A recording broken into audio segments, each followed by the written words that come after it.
Need a motion to approve the agenda, please? Mr. President. Wait just a Before we do moment, that, please. I'd like to offer one amendment to the agenda on item number 9.1, the 1920 board goals. I suggest we take that off and wait till there's a full board seated here, so we can take some time at a meeting to sit down and go through the goals and look at the data that we have. That'd be my suggestion. Once you have a full board operating, it would be good to bring that board member on and make that happen. Everybody okay? Everybody good with that? That was listed under unfinished business. Yeah. I would ask Remember for, that? I was gonna just make an amendment, but I would ask for a Yes, change ma'am. also. Could we, move 4.8 to regular business? Take it off consent and move it to regular business.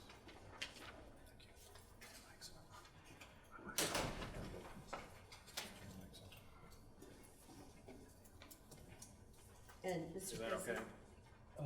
Is there any objection to taking, you said 4.8, 4.8, change. taking change Bond project, and put it down to regular new business. under new business?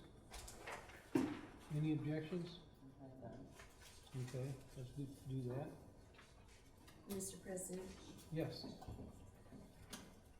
because I have a family member, listed in 4.3, I'll be abstaining on the consent. Okay. But I will move that the board approve the July 8th, 2019 agenda As amended, Second, as amended. second, and a second? There's been a motion and a second to approve the agenda as amended. Please vote on that.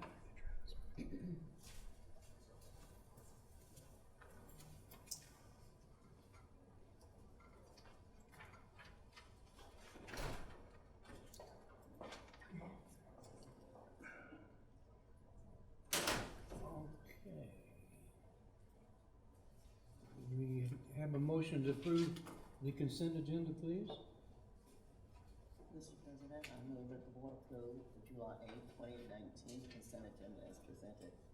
And a second, please. second, We have a motion and a second. Let's vote on that, please.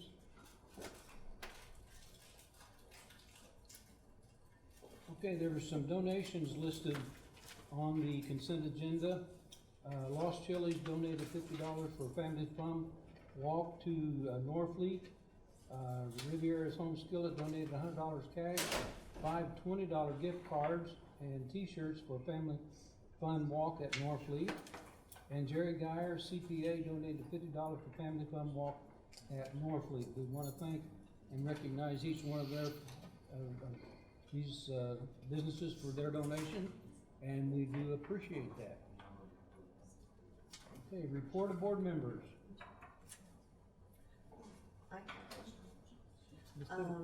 Mr. President, I attended city council last week, and just a couple of items that, I thought might be of interest to you was there were 3 public comments regarding, the recent, murder and other problems at Coleman Park, and there was discussion, much discussion about the committees that have been formed to reduce violence in the park, and I know that Beth is a member of one of those committees, so that's good. And, so they're talking about it, they're concerned about it, of course. And the other thing is that, the Southwood Park Trail was finished to 81st and Arlington. Is that the one behind, that's on the other side of on the north side, or east side of Reitan Road, right? Yes. Okay, well, it's got a new part that's finished, so that's real nice. And, I just wanted to say that I got that C2 View magazine, that was great, Beth and Brooke, yeah, and Danielle, not Beth. Brooke, Danielle. It looked great. I hope all of you've gotten that in the mail too. And Ms. Tittle, I need to apologize. You said Southwood Park? Uh-huh, It's on the, 81st and it's Arlington. west. Okay, that's what Yeah, I was Minor saying, Smith down is by the one- you. And Yeah, Minor Smith okay. is the one that's behind Southwood School. Well, driving down 83rd, it looks like it's more cleared out. And they put a new walking trail through. Yeah, it looks really nice. So I apologize yeah. for that. Mr. Tody? So, we got, 9 people here that are, excited about the opportunity to be on the school board. And I'm not gonna ask you to raise your hand, but I'm delighted that you're gonna speak. And I want you to take a deep breath and relax and enjoy yourself. You might be a little nervous, but this is gonna be just fine. And so, please share with us who you are and how you can help us, okay? That's all I got. Anybody else? Okay, did you know? Where are you? There you are.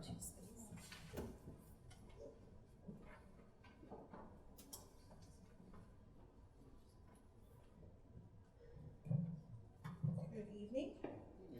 All right, first up on Did You Know, Lead for Change, which used to be Lead to Feed, Reitan High School students and the J. Crew organization, along with sponsor Josh Reichert, they secured a 500 charity grant and finished in the top 1% of schools for the 4th year in a row. They earned honorable mention honors for Lead for Change, and that was for their Hunger Games collection week that they had during the week of March 11th, where they collected more than 25,000 non-perishable items and around an additional 1,500 in donations for REAP. So that's really awesome. Also on your Did You Know, there's a couple of activities from Smart Start Summer School. You have students in Nancy Booth's Central Middle School class learning about engineering through rockets, high school students learning about making macaroni and cheese, and then you have 3rd graders at Eastwood Hills and Laurel Hills performing the Mighty Minds musical. Also, save the date for Convocation. That's right around the corner, believe it or not. August 8th, 8:30 a.m. at Graceway Church. And then the last are some photos from the Strong Bonds, Bright Future Bond projects going on, including roof upgrades and window replacements at Three Trails Preschool. For our presentation today, oh, I'm sorry, I'm still on Did You Know. We have 2 of the representatives from the Reitan Summer Lunch Program that are here with us today. And so I just wanted to invite Mary and Carol up to just share a little bit of information about the program. Today was the first day of the summer lunch program for the summer, and I'll let them tell you how many lunches we packed. And on Mondays, district administration actually gets to participate in the packing of lunch for the program.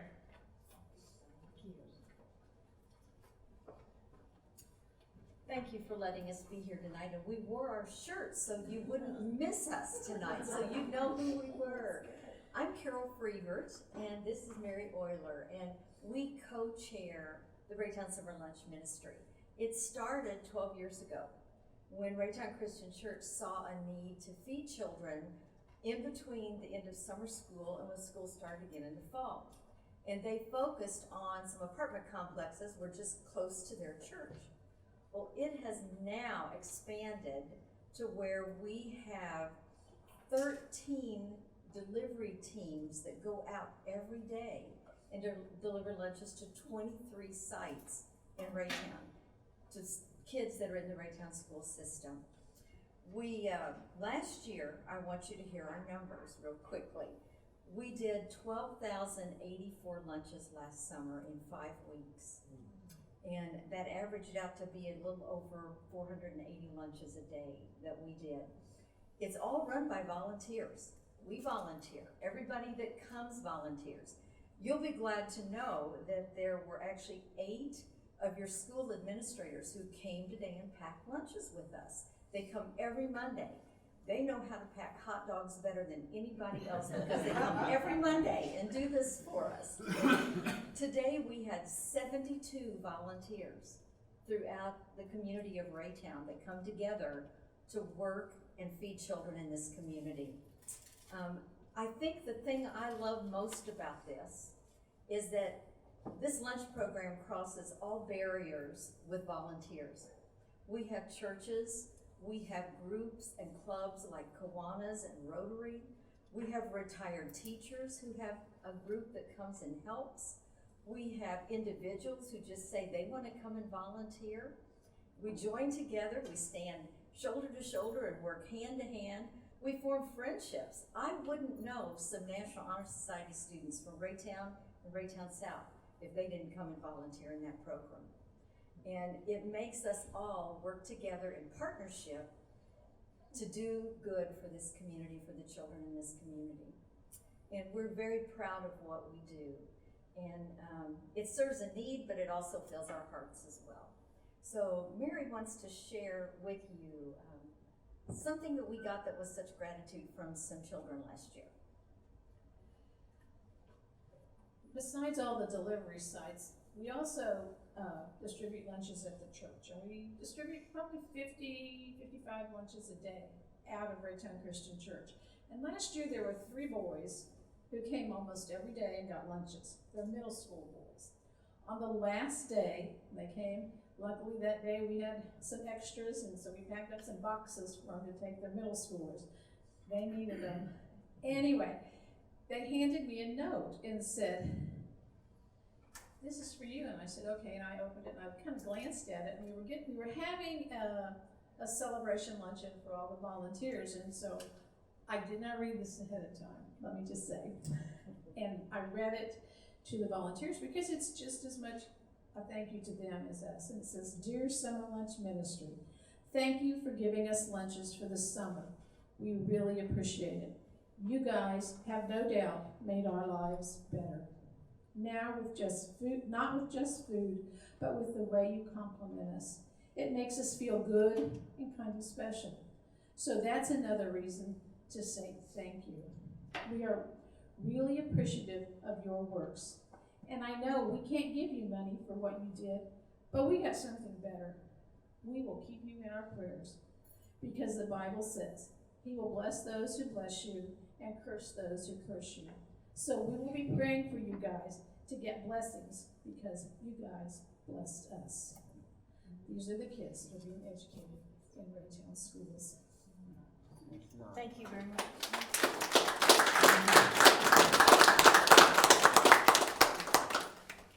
All right. Next up, we have students who attended Boys State and Girls State. I believe we have 3 Boys State students with us. If you guys could make your way up here, come on up. Larry Wilson, Donovan Cusick, and Seth King. Oh, we have 4. Who did I miss? David. Sorry, David. So we'll have them come up, introduce themselves, and then we have 2 students who attended Girls States, Tuesday and Jennifer. You guys come on up as well. So we'll have them introduce themselves, introduce who's here with them today, and talk a little bit about the Boys State and Girls State. All right. Hey guys, I'm Larry Wilson from Reitan High School, and I'm a little bit taller than and I'll be a senior next year. I'm here with my mom and my grandma. This year at Boys State, it was actually pretty interesting. So I got there on Sunday. Yeah, Saturday. Okay, I got there on Saturday. And for the first couple of days, it wasn't all as much like fun as what I thought it would be. But that's kind of just how I guess it starts. You go there like expecting to be super involved in the political processes and like have all these fun debates and everything, but you kind of figure out that like that's not how like things should work, and that's not how you should get things done efficiently. So we kind of just, what I figured out throughout the entire week was that political parties are sometimes needed, but they're not the best way to go about doing things. We had Mayor Sly James come and talk to us for a little bit, and he kind of just opened like everyone's eyes and everything to speak, just saying that he gets things done at the city and local level, and sometimes he does, sometimes he doesn't, but most of the time he does. And if you compare that to what our state gets done, it's a lot, and it's a really big difference. And that's just like the slight differences between having aggressive political parties and then having none. I ran as an independent for governor at Boise State, and I ended up getting that. And so I just think that working together as to oppose is going to get you a lot more done at the end of the day. So, yeah. Oh, sorry. Do you guys have any questions for me? So I heard you weren't on the ballot, that you did this all by word of mouth. Is that rumor true? Yes, it is. I'm very proud of you. I think being governor is a little more than what you just said, I got that. That's kind of a big deal, isn't it? Yeah. Well, congratulations. Thank you. I'm not calling you governor. Thank you. Do I have to call you superintendent? Touche. Touche. If you want me to sign your diploma, you do. Mr. Landers? We'll work on it. We'll get it signed. Thank you. Thank you, guys. Hello, everybody. My name is Seth King, and first off, I want to congratulate Larry on getting governor. That's like absolutely incredible, especially how you just like came out of the blue and just threw both parties away out of the water. It was great. So I wasn't that as involved as Larry or Donovan, but or probably David.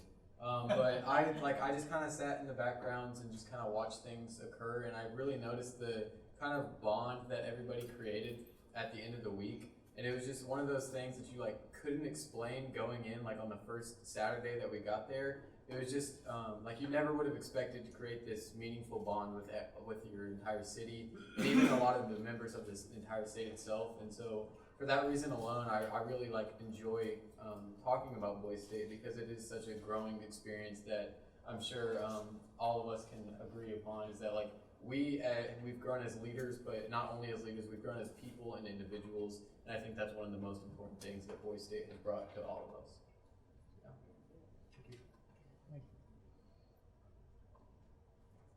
Hello, I'm Donovan, and at Boise State, I brought my dad with me too, by the way. At Boise State, I was actually super involved with the parties. So while Larry said parties don't matter, I was only involved with the party system, and so that was fun. I was actually the state party chair for the Nationalist Party. And so with that, my job was to make sure that the debates that we had ran smoothly, make sure that like our rallies and our caucuses and like times for people to campaign and give speeches, all that kind of stuff, made sure that all ran smoothly. And then my job was to get my candidates on the ballot elected. And I still, once again, lost to Larry there. So I did not get my governor candidate elected, but I got lieutenant governor, so I was proud of that. But so that was what I did at Boise State, and it was a blast. It was really fun to be able to get up and have 1,000 eyes staring at you is a totally different experience. That it's something that is just completely different when you've never done that before, and so that was a blast to be able to do. And I really enjoyed Boise State, and it was an amazing experience. So. And then, did you guys have any questions?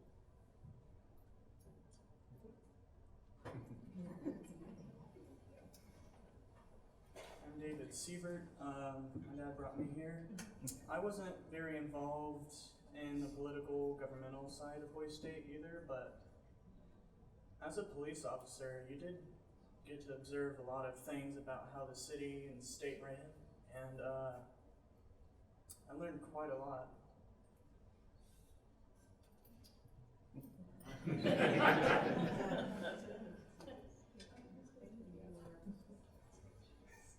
Hi, my name is Tuesday Scanlon. I'm here with my mother and my brother Jack.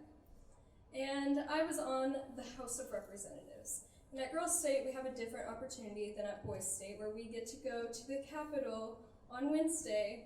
And yes, we leave campus and go right to the Capitol. And we sit in the chairs that the Missouri Senate and House members sit in, and we discussed real legislation that we were working on for Girls State. That was a very unique experience where we got to sit with real female Missouri representatives and learn how the professional House and the Capitol works. And that was a really unique experience, like I said. And one thing that all the counselors and staff said throughout the week was, you're only going to get what you put into this. And that really encouraged me to step up and join into the House of Representatives and run.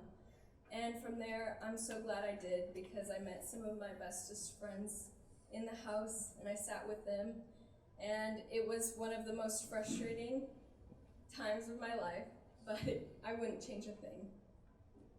Thank you. Hi, my name is Jennifer Uribe. Today I brought my dad with me. The first day of Girls' Day, I didn't really think I'd like it because everything was just thrown onto you and it was so overwhelming. But on Tuesday we started our classes and I took the law class. It was pretty interesting because I'm already taking a law class, but so I knew everything that was going on. The second day we started campaigning for House and Senate, and I realized campaigning is such a stressful process. When I won, I was shocked because I'm not a legal person, so yeah, we went to the Capitol on Wednesday and we sat in the chambers like Tuesday said, and it was so frustrating being on House and Senate because we had to actually get along and debate instead of like and then when the bills didn't pass, it was very frustrating because after House would pass a bill and then Senate with it, and then me and my roommate were in House, I was in House and she was in Senate, and we'd go and like argue about why stuff didn't pass. So I met really good people, well, really amazing people at Girls' State, and a lot of them, I still talk to all of them till today, and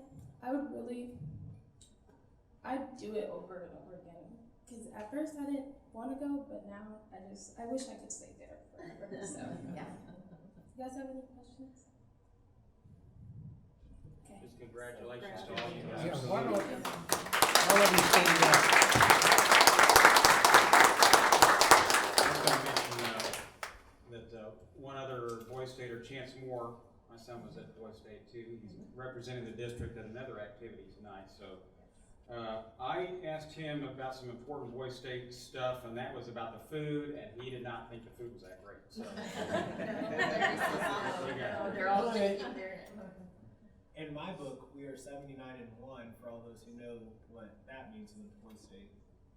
Yeah, the staff and the Boy Staters compete against each other. They claim that they beat you guys, so they're 80 and 0. That didn't happen. One other thing about the Boy State He's governor. the governor. This is statewide. These are from students from all across the state. So we got it right here in Reitan. So that's great. And Larry will also have duties to conduct at next year's Boy State also. So that's really a neat thing for him and for Reitan. And like it was kind of alluded to, there were two major parties and two candidates, and they had debates and stuff. And then Larry later came as a write-in candidate and came and won that. So it was pretty cool deal, and congratulations to everyone who was involved in that. And I will mention one other person, John Blest, is a staff member at Reitan South, and he's a former Boy Stater, and he's also the athletic director at Boy State. So I think it's pretty good. And also attending Boy State was Ishmael Gujaro, I'm sorry, Daniel Schwaller, Jesse Bess, and then Chance Moore. And then also attending Girls' State was Lillian Rhodes, Rebecca Nunn, Linda Clark, and Hope Janice. And then Annalisa Bagunu attended, and her father is here in the audience as well. All right, thank you guys.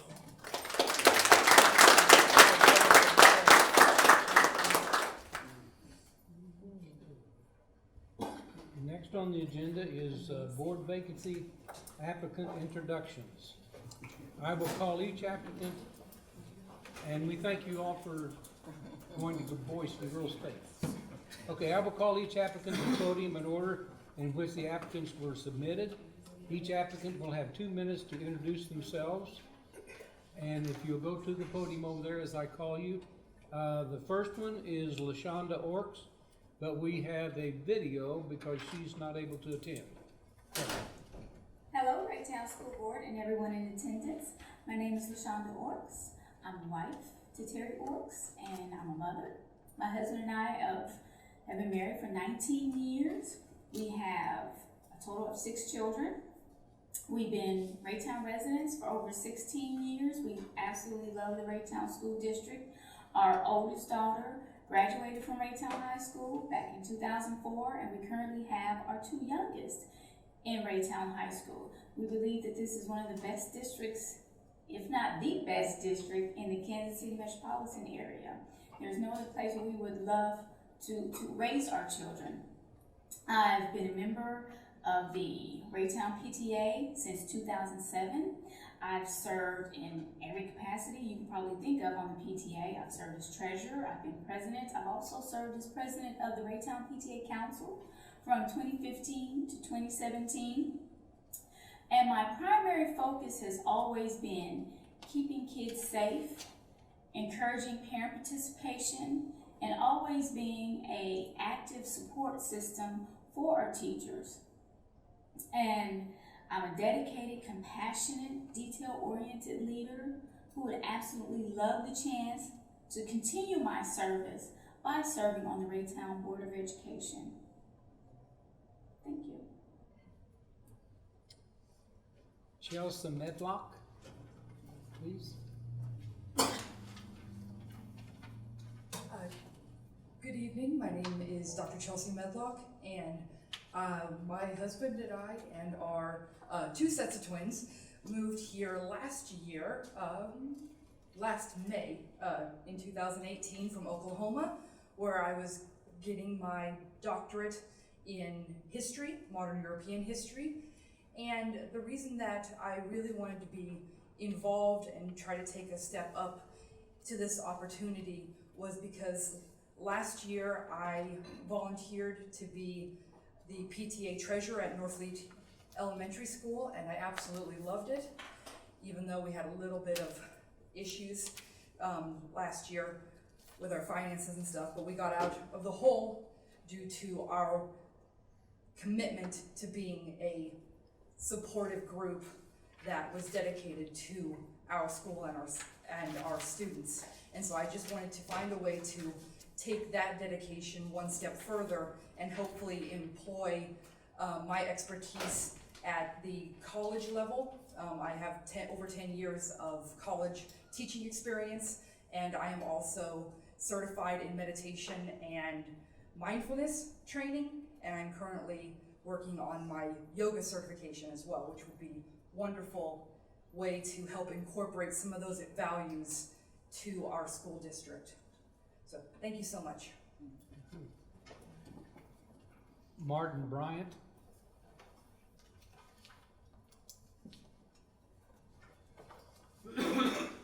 Good evening, everyone in attendance. Good evening to all the board members. My name is Dr. Martin Bryant. I am a married husband. Yesterday, my wife and I, we celebrated our 12-year wedding anniversary. We are the parents of 5 children. They range in ages from 19, 16, 11, 5, and 4. Our oldest daughter, she will be attending UCM this fall. And all the rest of the kids, the other 4 kids from high school all the way down to preschool, they will all be attending the Reitan School District. We've been in the district since May of 2016, and we really love it. I've had many, many years and experience as a pastor, as a Christian pastor. Now I'm doing the work of an evangelist. So as a father and as an evangelist, I not only care about these kids receiving education, I also care about souls. So if I was a member of the board, I could do so much to really, engage these children and let them know how important and significant an education is, and how much education will actually do to their soul, to open them up to what's really going on in the world, and that this world just needs positive and people who have good ethics and good morals and things like that I've seen my children actually come home and tell me about what the Reitan School District has provided for them. So glad to meet everybody. Thank you for your time. Okay, Amber Smith, again, we have a video recording because she's out of town. Good evening, my name is Amber Smith, and I am interested in serving on the Reitan School Board. I apologize for not being present in person. I am actually en route to my fellowship at Yale, and I wasn't able to make the meeting due to flights. So nevertheless, thank you so much for the opportunity to send in a video to introduce myself. So a bit about myself. My family moved into the district when I was 7 years old. I am an alum of Eastwood Hills Elementary, Reitan Middle School, and a proud Reitan High School grad, class of 1997. Go Big Blue. Did you see the smile on my face? I am a learning and development professional. However, I started off as a teacher, serving as a science teacher and moving on to a math teacher, which I actually taught at Reitan South High School. Before moving into the college years, I've worked for DESE as a regional instructional facilitator for the Northwest region, serving Kansas City in that capacity, as well as being a teacher at the School of Education for the University of Missouri, Kansas City, supervising teachers when it comes to getting their credentials. My passion lies in education, and particularly in those students that have been underserved or underrepresented. And I also really deal with the challenges that all districts are facing now, given the transit issues that is happening, the mobility issues that is happening in this Kansas City metro area. My areas of expertise are in science, technology, engineering, and mathematics. I have a strong, comprehensive understanding of culturally responsive pedagogy. I work great on diversity, equity, and inclusion issues, and I really believe in the way that we govern people. However, my specialty is on really honing in and listening to the needs of teachers and being responsive accordingly. If given the opportunity, I'd welcome the opportunity to service on this board. Thank you so much and have a great evening. Sylvia Stevenson, again, we have a video. She's Good evening, Mr. President and members of the Reitan Board of Education. Thank you for giving me the opportunity to speak to you by video. My name is Sylvia Stevenson, and I am a resident of Kansas City, Missouri. I am also a resident of the Reitan School District community for 13 years. I currently work for Criterion IT Systems. Criterion is a federal contractor who specializes in cybersecurity and manages data centers. I work as the lead IT budget analyst and am responsible for the formulation and management of a $137 million budget, IT procurement operating budget for the USDA. I've obtained a dual Bachelor's of Arts degree in Political Science and Criminal Justice from the University of Missouri, Kansas City, and in continuing my education, I have obtained a Master's of Public Administration with a city manager emphasis as well as a public policy emphasis. There are 3 things that have enriched me as a person. The first one is embracing diversity. Secondly, taking advantage of my training and professional development to grow my career. And last, making a difference in the community through advocacy and leadership while encouraging others to be positive role models and take on leadership growth in the community. Some of my community and professional involvement includes founding the National Congress of Black Women, a 501c3 women's civic organization, maintaining memberships in the International City and County Managers Association, Government Finance Officers Association, Big Brothers, Toastmasters, and a member of Blue Hills Church of the Nazarene.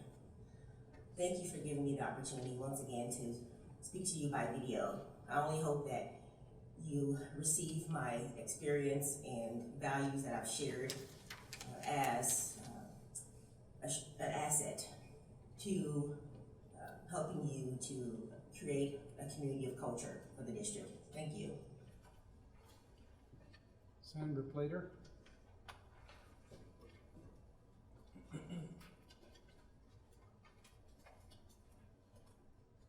Well, my history with Reitan and Reitan school districts kind of run along the same line there. I went to Chapel Elementary School, and I went to Reitan Junior High beginning in 6th grade because there weren't enough classrooms in the elementary schools to house those 6th graders.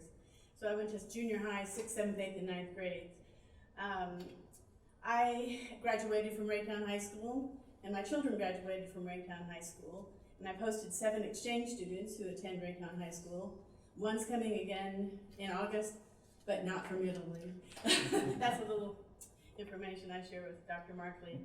I believe my children benefited from a multicultural education, certainly more diverse than the one I had when I went here. I worked at both Reitan Middle School and Central Middle School as a counselor. I was the counselor for some of your children and grandchildren, and these children who went to Boys and Girls State when I substituted at South High School 2 years ago, I was working with them. They're just wonderful children. As far as the community is concerned, I sing in the Reitan Community Choir. I'm a member of Reitan Retired Teachers and MRTA, and I believe the Reitan School District offers many opportunities for students to be safe and well educated by qualified professional teachers, support staff, and administrators. I did a little research on school boards and what they do, and I understand that one of the responsibilities for the school board is to have a vision for the district and adopt policies to assist in prioritizing and achieving those goals. It's important to be fiscally responsible for managing those funds and for hiring and retaining qualified teachers and staff. I've benefited myself from training in BIST, efficacy, and positive behavior support. Thus, I understand the need to provide training for our teachers. I've been disappointed when salaries were frozen, and once I was excited to find that we were getting more than we anticipated. Thus, I understand the necessity and impact of participating in that collective bargaining process. I quote from Parents Magazine, "A successful school board will balance the discussion of the seemingly tedious business of running this district while paying close attention to the district's priorities for academic achievement." I've been encouraged by family and friends to try to assist in developing those goals for academic excellence. Nancy Salisbury. She's out of town and flight didn't make it back, I think. Natalie Johnson.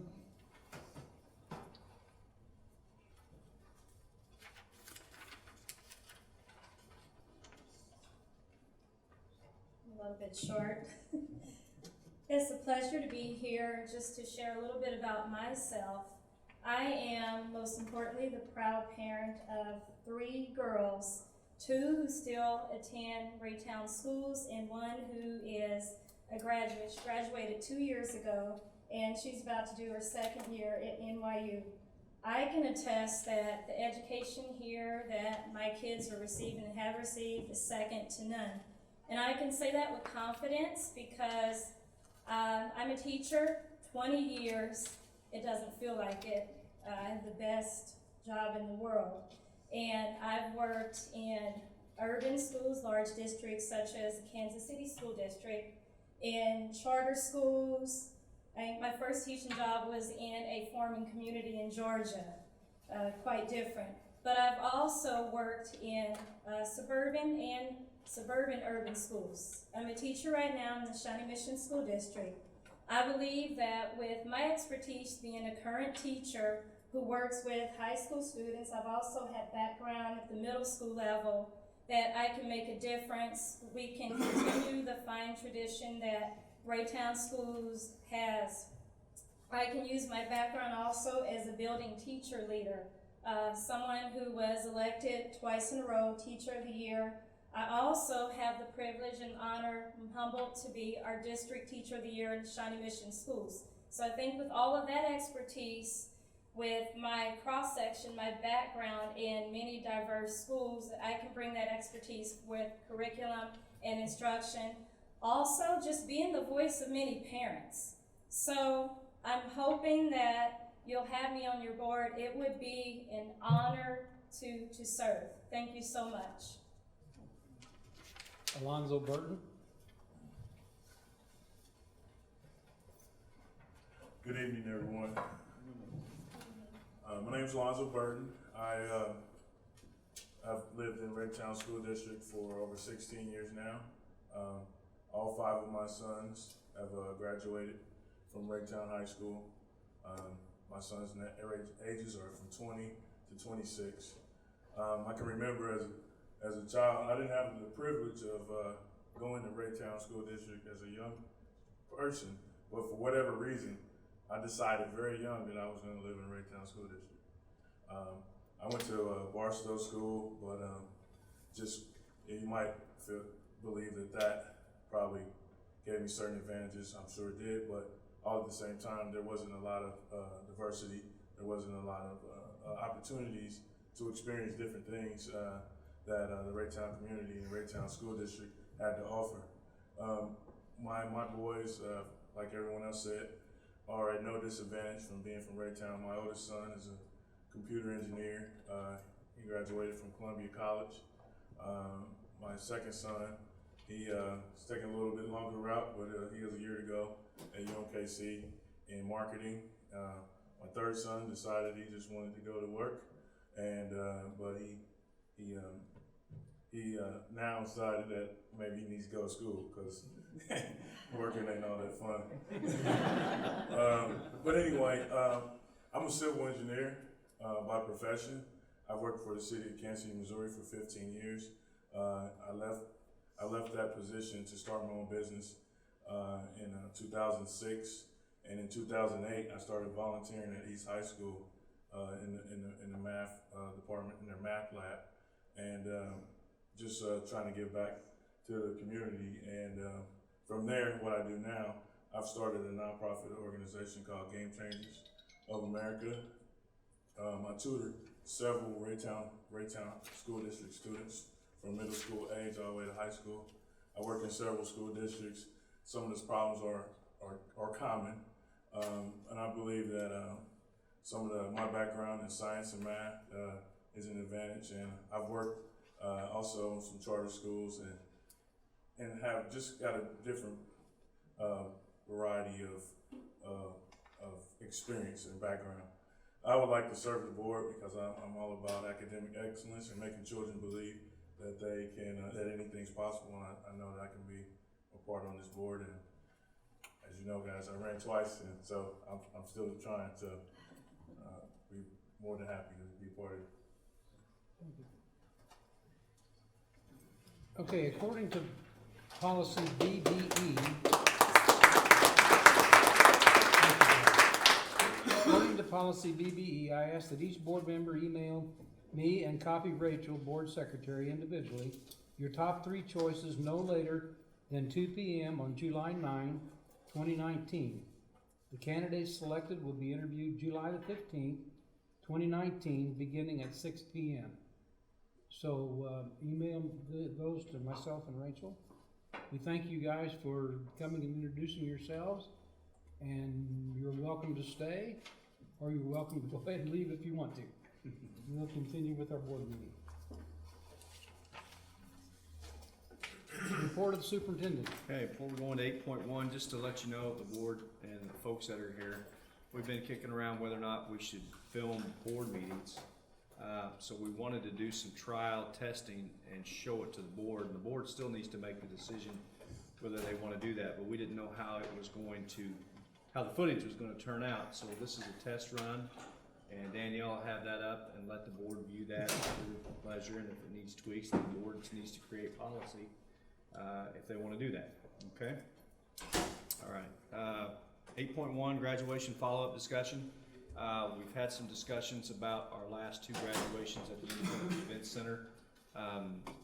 We had one graduation ceremony that seemed to be a little overcrowded, and perhaps some of the processes and procedures. We've got both principals here tonight to help answer any questions. As always, the culmination of graduation is a celebration time for our students and the accolades that they get as they walk across that stage and get handed that diploma, and it's a big night for families. And we want it to go as well as it possibly can. It can always be tweaked, it can always be made better, and that's why we have these discussions. So with that being said, I know some board members had some discussions. Let's start throwing out some ideas. I'll start off, I had some concerns, but we all do. And let's suppose that we're talking 2 years from now. I mean, this will apply to all the graduations, but some of the things for next year when we're on 2 different nights won't have, right?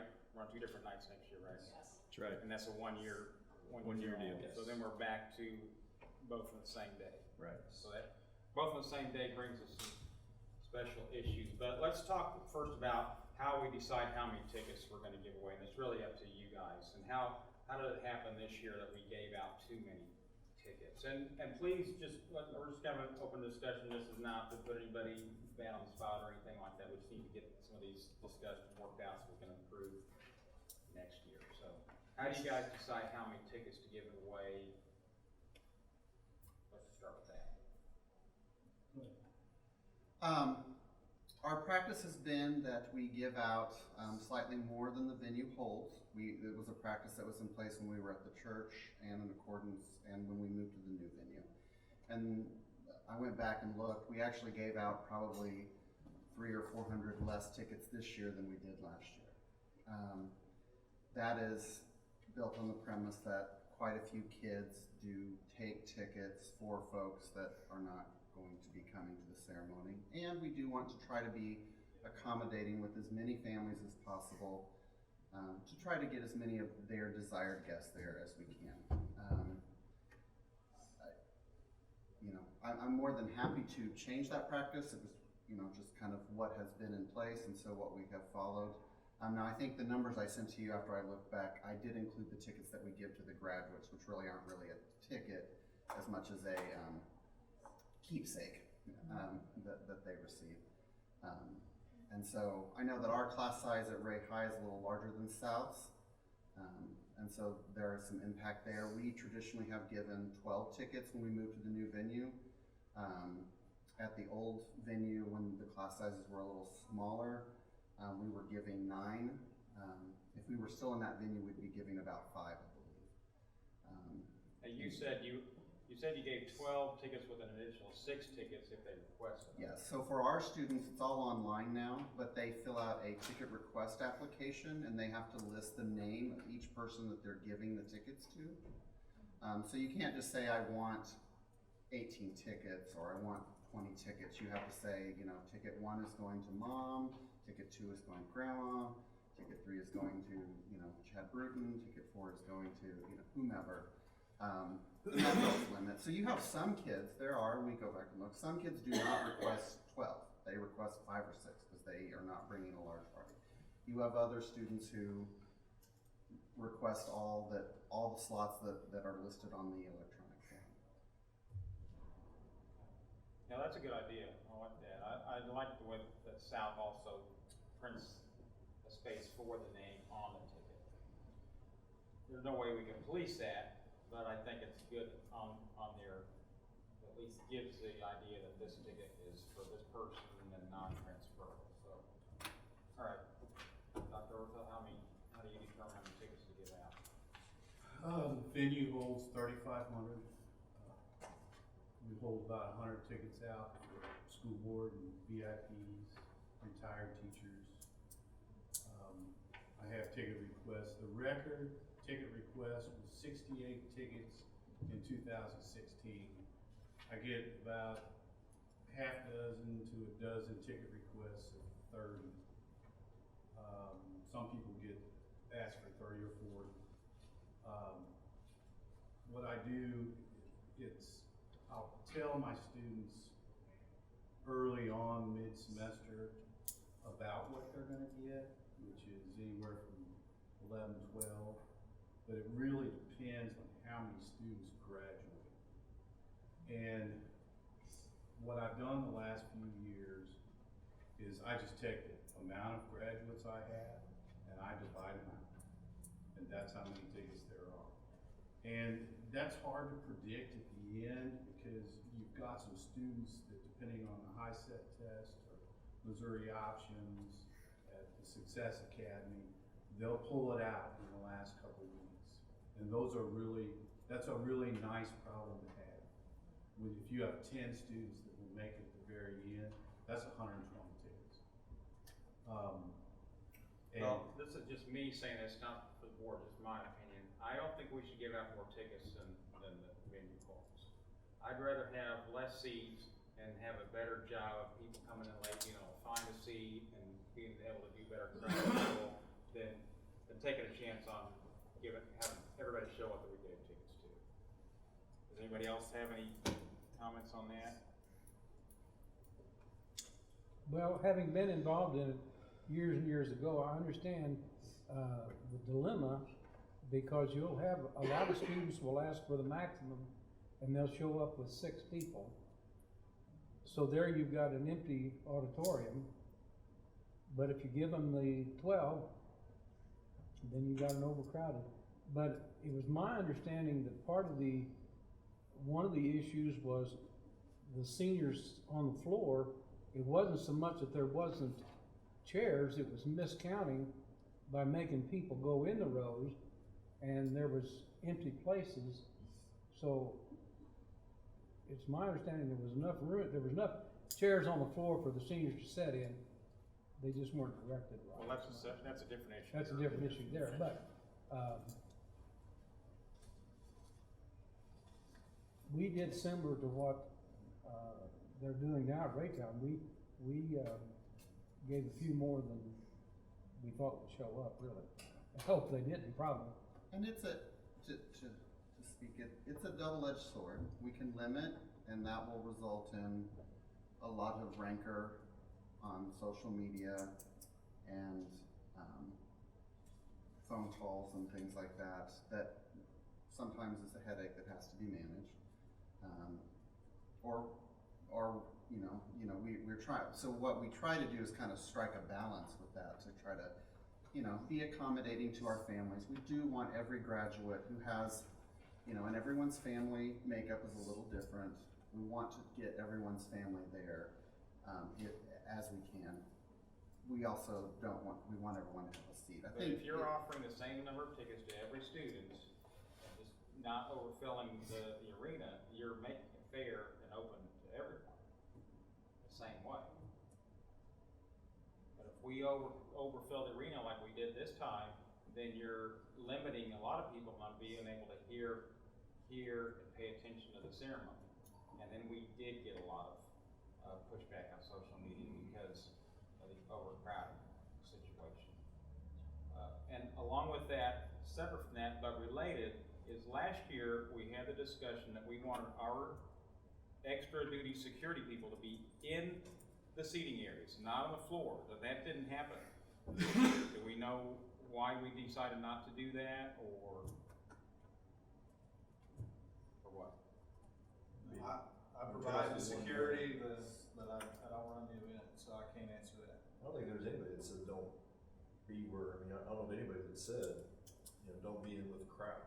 Okay, so we just didn't make sure that it did happen because they were down floor and they were not up in the seating areas helping to control, make sure people didn't stay in those entryways. That blocks a lot of people. Congregate around them. I will say this, just historically, we've got several high school principals that have done this.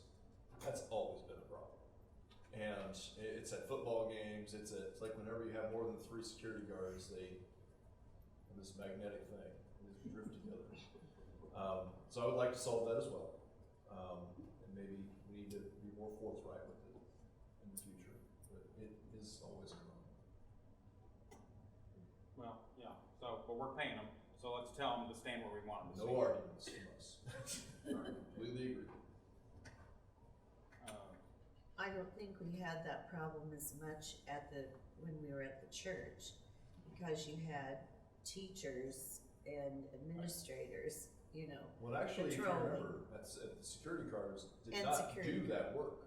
The teachers did that work. Yeah. And they so were that's good why at you didn't notice it as much, is because we were able to depend on our own staff to do that. So, but agree, it is an issue that we need to address for next year. Can't you determine, based on the number of students that are graduating, make that a determination for the number of tickets that you allow out? And we do to some degree, like I know next year we will have to reduce because our class size will be larger than it was this year. Next year is our spike year. And so we'll probably at best be able to give 10, probably 9 tickets. Again, as Dr. Overfelt alluded to, a lot of it is down to the wire the last few minutes depending on the exact number of graduates and what that calculation is. So we do that about a week out.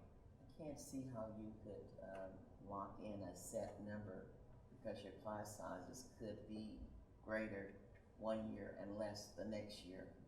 Yeah, I think it's a judgment that you guys need to make on a yearly basis. That's what we do, we divide by the graduates. Do you oversell the arena too? oversell? I used to quite a bit. Like the Holiday Inn, I'd overbook it on a Friday night, and I always got afraid what would happen if I gave 100 tickets out and I was full.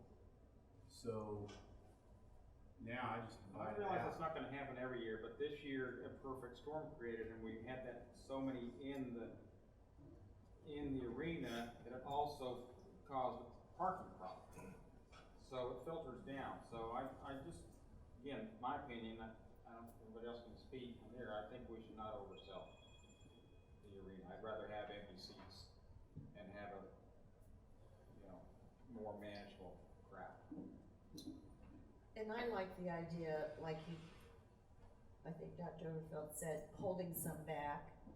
And that's what, holding them back for maybe the kids, who may or may, how many you might have who graduate or who are eligible to graduate at the last minute and hold those back. But I think the overcrowding just brings about a lot of that extra noise and yelling, and I don't know, maybe it doesn't, but it just seemed like from the stage that it maybe did. I'm just throwing this out as an idea. If students want extra tickets, consider some kind of program that they earn the extra tickets, either through a project, citizenship thing, good attendance, good grades, or something like that. Just an idea to throw out. I was hearing reports of, I know on Reitan's tickets it says, if a child can be held in the lap, they don't need a ticket. And I know I was being told of instances of baby seats and seats, and I'm wondering if we need to switch that so that every body that comes in has a ticket. That's actually what we're moving to next year. Because we noticed that as well as we looked out across the crowd. Because that alone Every could make person. a big difference. You bring a baby carrier and it takes a seat, even though the child's in your lap, that's still a seat. Not a I think overall having him in the arena is better. It's the best situation that we've had. But this is to help make things better in the future. The other thing that I'd like to talk about is, back on our side, is the security. Who's making the decisions about what they're gonna screen for at the security entrances?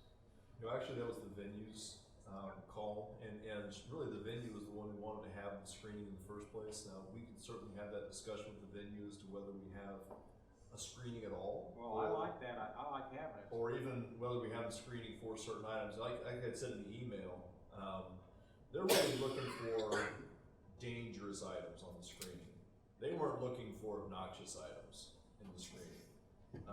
And certainly there were some obnoxious items that made their way in. But we can tell them to look for whatever we want to look for. Now, the more in-depth that screening goes, the slower the venue fills. We have to find a way to speed that process up. Yeah, I would tell you there were probably 500 people outside when the procession started. And then after the graduates were seated, they just opened it up. They stopped the screening, and those 500 people filtered into the. They stopped checking tickets. Yeah, because when you're having a hockey game, all the entrances are open. Yeah. With security, and we're trying to filter them all in through one entrance. So we need to figure out something. But I like having the screening for sure. We just need to figure out how.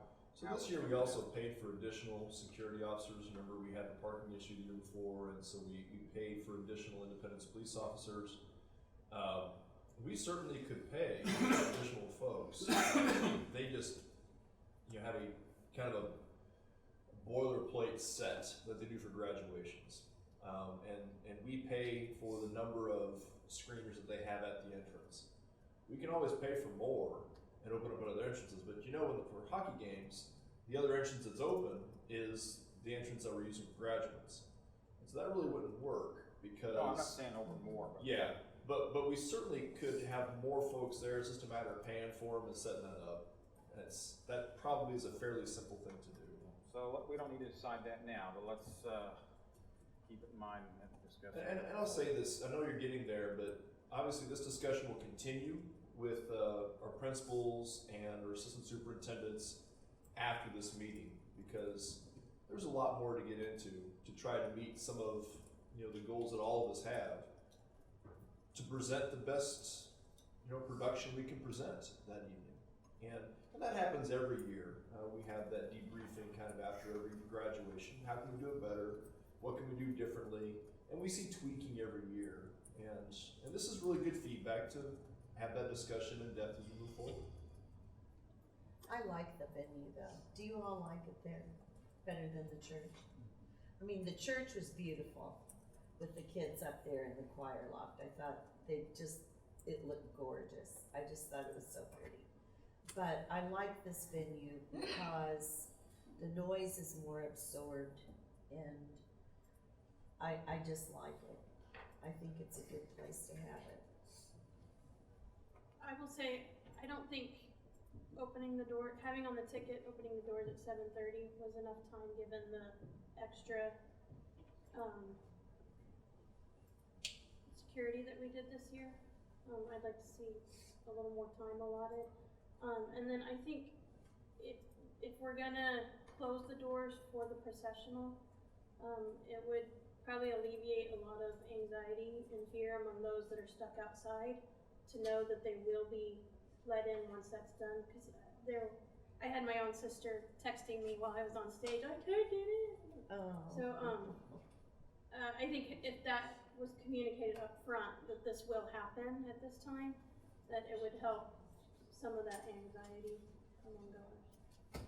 I'm just curious, what are the things that you are scanning individuals for? I mean, what are you looking for when people go through the scanning process? This year, it was just dangerous items, knives, guns, that sort of stuff.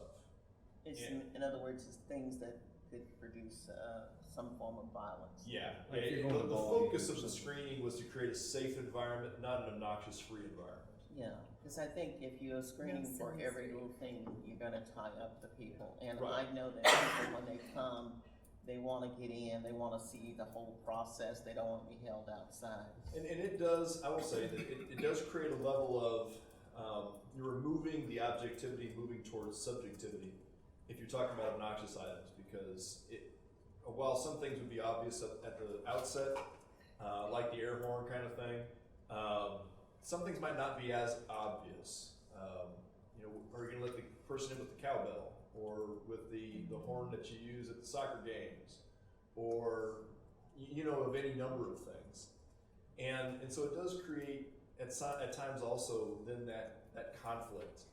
One of the reasons we went to that venue also was to try to remove some of that stress, and that we don't worry as much about the obnoxiousness of the crowd.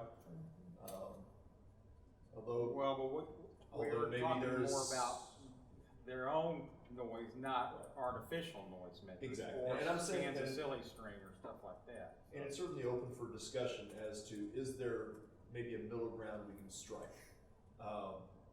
But that's why it is as it is. It was really just weapons. So when you all come to the conclusion of the things that you will allow, will you share that with the board, please? That's going to be a discussion that they will I know, actually have, yes. when you and all yes. finish that conversation. Yes. I think there's going to be a summary, a good summary that these folks will put together. And there's some ideas that are already floating around. All right, good. Thank you. What is the reasoning for closing the doors at processional starting time? It's just to try to keep the focus on the graduates.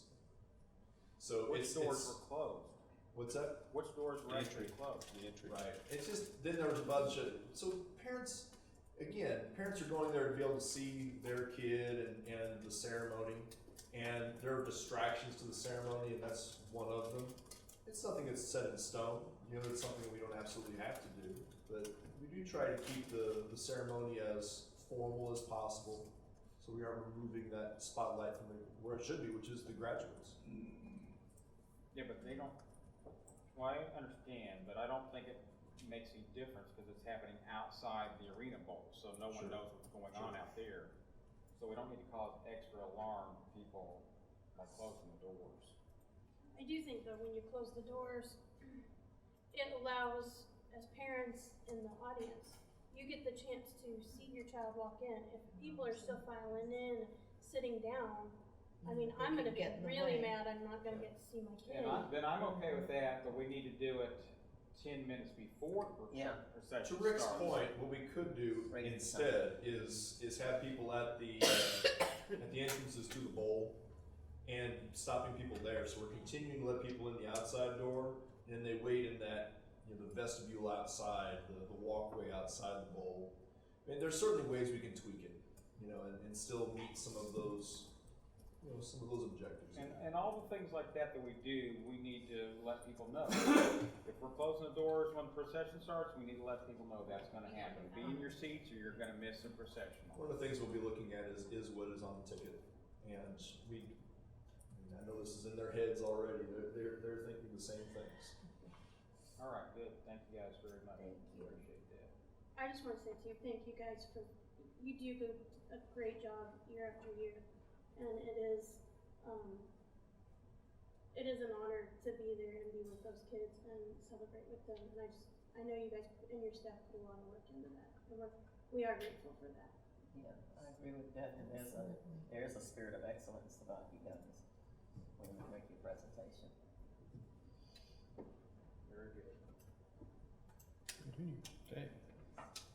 Item 8.2, bullying and harassment update. We have Ms. Early here to, and Dr. Huff. She gave me the honors there. The board asked some time ago to have an update. We implemented a new program this year and collected data. And I want to take time in July to present that to the board. So, thanks for that introduction. First and foremost, we want to have schools that are safe. All students feeling that they can pay attention to their math, the paper they need to turn in, the test they need to take, the presentation they're doing, not worrying about how they're treated by others. And so that's really one of the reasons why we focus so much on bullying. And so this is just a bit of a summary from this year. We have several new things. We wanted to give you an update, as well as some ideas about where we're heading. And so starting off, and you have this presentation as a PDF, if that'll help to follow along with me, that's great. Starting off with just some definitions. I'm not going to read through all these, but I'm going to point out some key words. One of the things I'll talk about later is just that bullying, as you may or may not know, can be overused. And so there is actually a very specific definition of what bullying is, because while students can mistreat others, and it's not uncommon at all for a teenager to make a terrible decision and mistreat somebody else, it doesn't necessarily mean they're being a bully to somebody else. It still is wrong. It still is dealt with through our discipline policy or just through our behavior management policy. It doesn't necessarily rise to the level of bullying. And so there's a couple of key words as you read through the bullying definition. Repeated, or the substantial likelihood of being repeated. So it's behavior that's happening over and over again.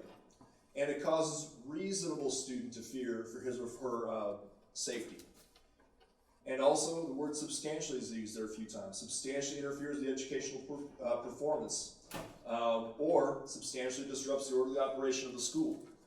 So there are a few key points in the definition of bullying. And so as we get reports, oftentimes our administrators will go through and review what's coming in and decide that maybe it's wrong, but it doesn't rise to the level of bullying, okay? And then also you'll see on there's a definition for cyberbullying, as well as harassment and sexual harassment. And I'll let you look through those if you wish, and you can ask me questions as we go through the presentation. So there are some other key things here. We have Sprigio. These are kind of definitions of these major venues that we have, avenues of getting these reports through to us. Sprigio is new this year. Sprigio is an anonymous tipster hotline you can think of. And so parents can get on it, community members can get on it, students can get on it. We advertise it at all of our schools, all over the place. As you walk into schools, you'll see these Sprigio signs. You can do it through an app, you can do it online. I don't think there's a phone number. Is there a phone number on Sprigio? No. But you can do it in all sorts of different ways. And so we get several reports through Sprigio. We also report our bullying data on Google Drive. And so administrators, through more of a typical process, will put these reports through Google Drive.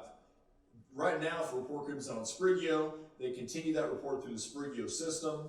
If they get a report through another venue, student reports it, teacher reports it, whatever. We'll go through this, maintaining it on our bullying report data. Shirley and her team keep track of all that, and we do reporting each year on the bullying that we have that goes on. And then SysK-12 is our student database, and that student information system is where we house those reports that are confirmed. Okay. All right, so our district process. Administrators log in to review Sprigga reports all the time, and seeing what's on there and then acting on those as they need. They're going to be investigated to either confirm or unconfirm, substantiate or not substantiate the report. The building administrators will document in the Sprigga system. One of the things we'll likely change for next year is that we'll document everything in Drive. And so even those reports that come in through Sprigga, we'll document through the Drive system, so we have all those reports in one common place. And then they're going to document in SysK-12 for confirmed instances, and that's where we're actually logging the incident for the offender and assigning discipline, that sort of thing. Counselors and social workers follow up with the individuals and have those conversations, one-to-one check-ins, making sure they're doing okay, calling parents, all that sort of thing. And then district level administrator follows up with the building level on each report. These are for those bullying incidents that we have. All right, so I have some numbers here. These are the Sprigga numbers. These are all the reports that came into Sprigga by incident type. And you know, the top incident is bullying, but we also had other things that came through the Sprigga system that were not bullying. From verbal harassment to child abuse, threats of violence, disruptive behavior.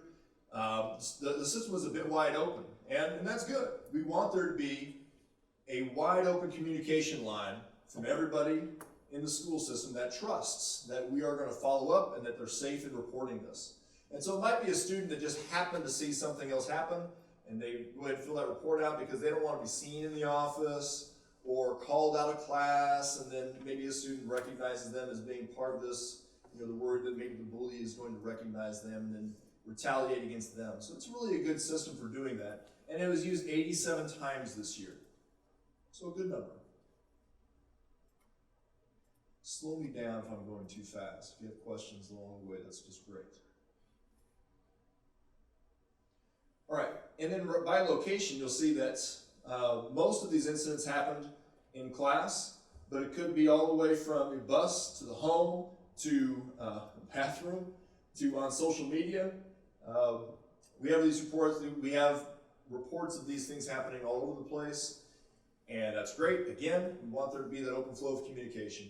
You will notice that most of the incidents, although class is the #1 category, most of the incidents happen in unstructured places, places where they're trying to find the opportunity where there might not be an adult.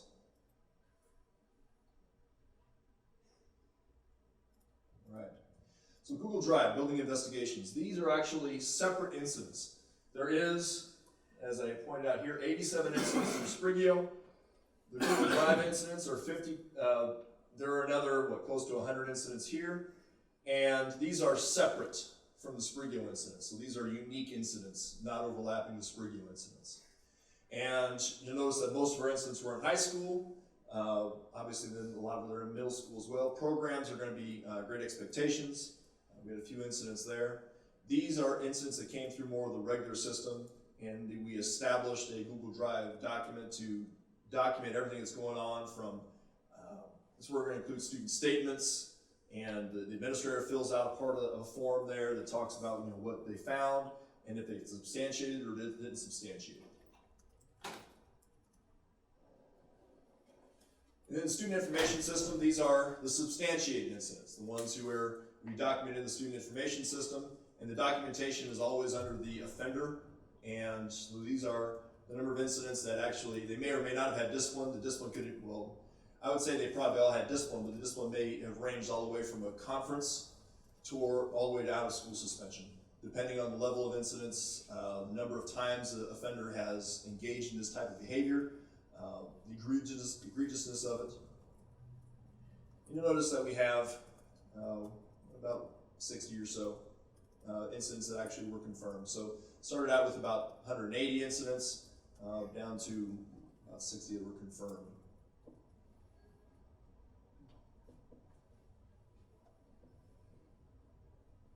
Okay, follow-up. This is the first year we've done this, and for Sprigga. And we'd like to expand it in our next year, and we do expect it to grow next year. This is what we found in districts that have brought Sprig U on, that there is a kind of a startup period where students become more and more familiar with it, more and more comfortable with it. One of the interesting aspects about Sprig U is that it is somewhat anonymous. It's completely anonymous if they want it to be. And so sometimes it's difficult for us to even follow up on Sprig U incidents because they don't give enough information. You know, it's this anonymous thing about some kid bullied me in the cafeteria. Okay, that's not really enough to go on, but some of them are like that. Some do give us enough information that we can follow up. But the point is that they feel safe in bringing that to the forefront. And even if it's just that vague, somebody bullied me in the cafeteria, it still gives us information that's important. That if we get enough of those, we start to see, oh, maybe we need to be having more supervision in a certain space because we're getting a lot more reports in that space. Checking for fidelity in follow-up. We're always upping our game, making sure that we're doing the right thing at the right time, revisiting the expectations with administrators for next year, and then expanding supports for individual students. Counseling, group counseling. It's one of the reasons why we're expanding the number of social workers we have for next year, because we're just finding that students have a greater need. So, any questions? I have one. Yes, ma'am. Do we have students that continually complain about being bullied? We have always had that. I mean, constant?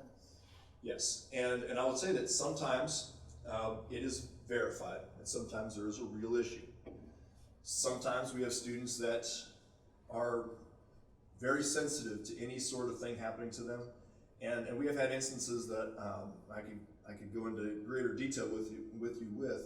We'll have a student that's repetitively giving us incidents, and as we follow up, we're not verifying it, and we've even found video evidence to show that they were hypersensitive, and there really wasn't anything there. We try to be very sensitive to not only the reporter of the bullying, but also who's being reported as the bully. Because it does happen where a student makes false reports, and can even make repetitive false reports. And we don't want to falsely accuse somebody, but we also want to support somebody when the real thing is happening. It is very complicated for these administrators to discern what is in reality a repetitive bullying incident or maybe something that's just being falsely reported. This is my first presentation on bullying, and I appreciate taking the time. I guess I have two questions. Sounds to me like that from a legal perspective, we have an obligation to detect bullying to some degree. I don't know what that, on the continuum of very little and a lot, it seems like it's pretty substantial. Is that correct? There's a legal and moral obligation. Absolutely. Absolutely. There's a legal and moral obligation Absolutely. to identify, to use best practices. Yes. To identify, not to go out and witch hunt, but use best practices. Yes. All right, so my question then is, how do I know we have best practices? How do I know we have best tools, best practices? Sure. And how do I know we have the right kind of people and enough people to make sure the integrity and fidelity of the system is protected? Sure. So first and foremost, we use generally accepted practices, I'll say that. Okay. And we have bullying policy that's been written by MSBA that is generally accepted across the state. That is, satisfies the legal obligation that we have.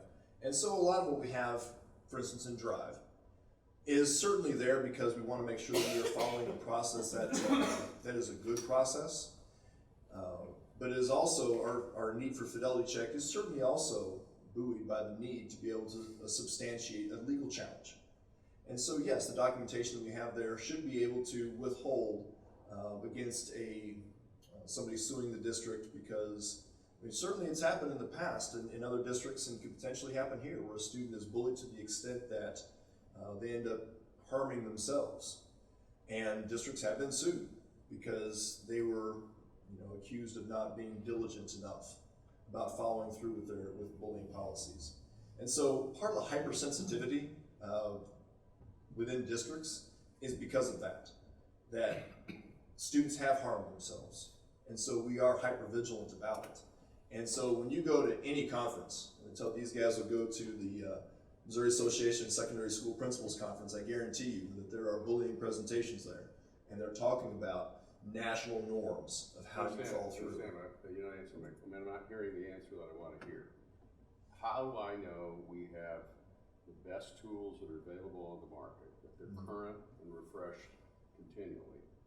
How do I know we have the right people on the ground, the right number of people out on the ground, and that we have best practice in following up on these to the extent that it's possible? Sure. Sure, and so part of what I was talking about there is our practices, okay? So our policy is, MSBA policy that is accepted across the state. So our policy is solid. Our practices are generally accepted in that, like I said, when we go to conferences, we are continually being updated on best practices and how to identify, investigate all bullying that may be going on in the school. You spoke about tools. It's one of the reasons why we adopted Sprigio this year. We adopted Sprigio because it is a tool to be able to gather information of potential bullies that are out there. And so we are certainly always open to additional tools that might happen, that may be out there. We have a very extensive video surveillance system in the schools. We use that extensively when situations like this come up, because we are able to maybe confirm bullying cases where a student may be, denying doing what they are being accused of doing. Sometimes we can confirm that. But the best tools that we have are adults making relationships with their kids. Number one, best tool possible.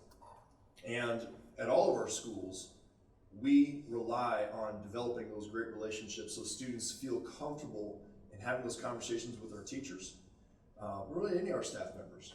And staff members can recognize changes in behavior of students. That is the number one way of identifying issues within schools, is for those relationships to result in the identification of changes in behavior. And so yeah, that's our number one tool. Now, to your point though, this is an inexact science. You're dealing with relationships and students that may not be forthright in what has actually happened. It is very complex. Do we have all the people we need in place? I believe we have the right people in place. With more help, more can always help. But we do have to strike a balance, obviously, in what's fiscally responsible. We do believe that we have a need in providing the kind of social work that our social workers can bring, and that's going to help us extensively because we do know that students need those support systems. One of the things I'm not addressing today, we also have our SOS program, Supports of Suicide, and one of the big emphases of that program is to identify students who are looking at self-harm. And that's really the main thing we want to avoid when you're talking about bullying. Do we want to stop the bullying process? Absolutely. The main crux of it though is to prevent students from self-harm because they feel that there is no hope. We try to bring hope. One thing Dr. Huff did not mention, as far as bullying and getting at is we need to educate our kids on what bullying is, at the youngest level. This district has been recognized, or the buildings in this district have been recognized through the PBIS, Positive Behavior Intervention Support Model through DESE, for the last 3 or 4 years as a distinct district. That part of that puzzle of PBIS is working with students to model good behavior, being a good citizen, those kind of things. So those are worked into the lesson plans, and Dr. Huff can speak to it more extensively. But I think the point I'm trying to make is a lot of times kids come to school and they learn how to become a bully at school. They've seen it somewhere else, whether it be TV, whether it be at home. And it's our job, part of our job is to model that behavior through our staff and through the lessons that they do and the interactions with other students. So, and I'll just thank you. And one thing I'll expand on that is to say also that bullies are not, there's typically an underlying behavior. The bullying is a manifestation of an underlying issue. And so part of the social work and counseling is not, it is certainly towards the victims. It is also very much towards the perpetrators, because there is a reason our students are acting like that. That behavior management through education is really critical for us. And then we have Shirley earlier on the other side of it, that when the bullying gets to an extensive amount and it becomes almost an AC policy issue investigating, that's a whole different process that she goes through and digs deeper, so we can try to mitigate the issues that are at hand. So Google Drive sets that up, and it is designed in such a way to support that process. It is. And if you look at board policy, you know, they have 2 days, once they get a report of bullying, to investigate, start that process at the building level. And they do a wonderful job of investigating, and they'll either send me an email to let me know that they had a bullying investigation. I'll review the documents, and sometimes I have questions, but most times it's a great job. The building administrators know how to investigate and build relationships. And I agree with Brian, you have the right people in place for that. You know, that's why we have buildings that don't have bars on windows and metal detectors, is because we have people who build great relationships with our kids, and they keep our buildings safe. So when there is an issue like that, they have someone there that they go and talk to, and we have the right people in place to make sure that our kids stay safe. How do they access the reports and make a report, the students? The Sprigio, you can download an app, and actually, I should have brought a poster, but there is actually posters in all of our buildings, throughout the buildings, that show the website and that you can download the app, and it's very easy to do. So they don't need to be logged into Google Drive through their student No. account to make the report? No, they can do it at home. A community member can do it. You don't even have to be part of our school community.